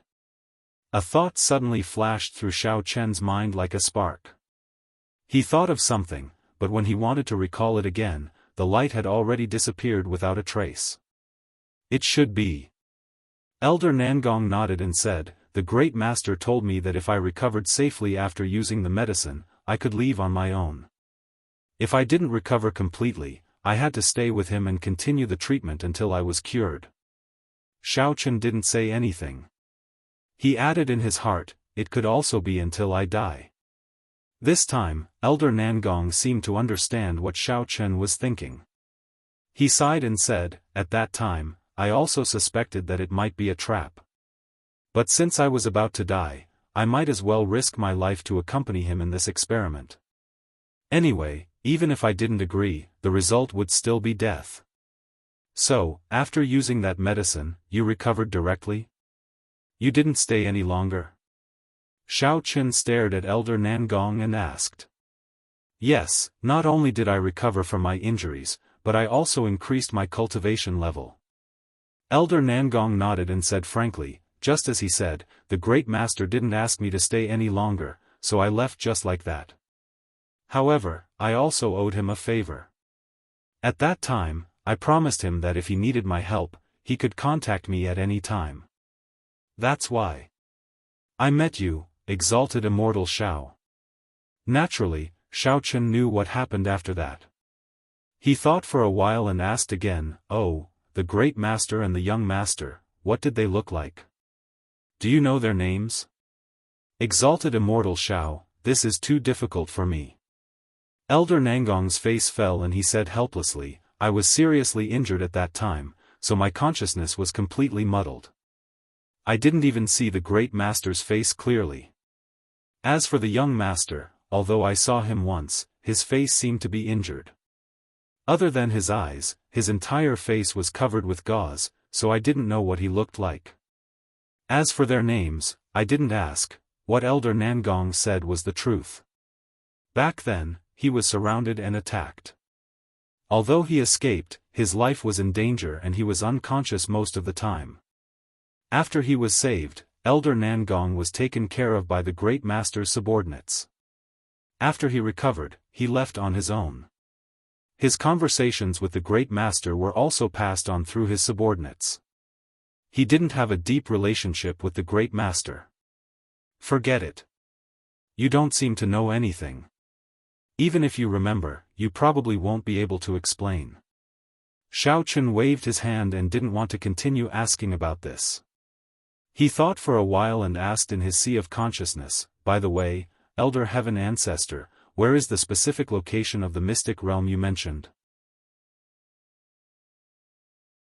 "Nangong is also here, so I can ask him about the route." "That's hard to say. It's been a few thousand years since then. The names of the places are different from before, so it's even more difficult to find the way." Elder Heaven Ancestor's answer disappointed Xiao Chen, but he didn't give up.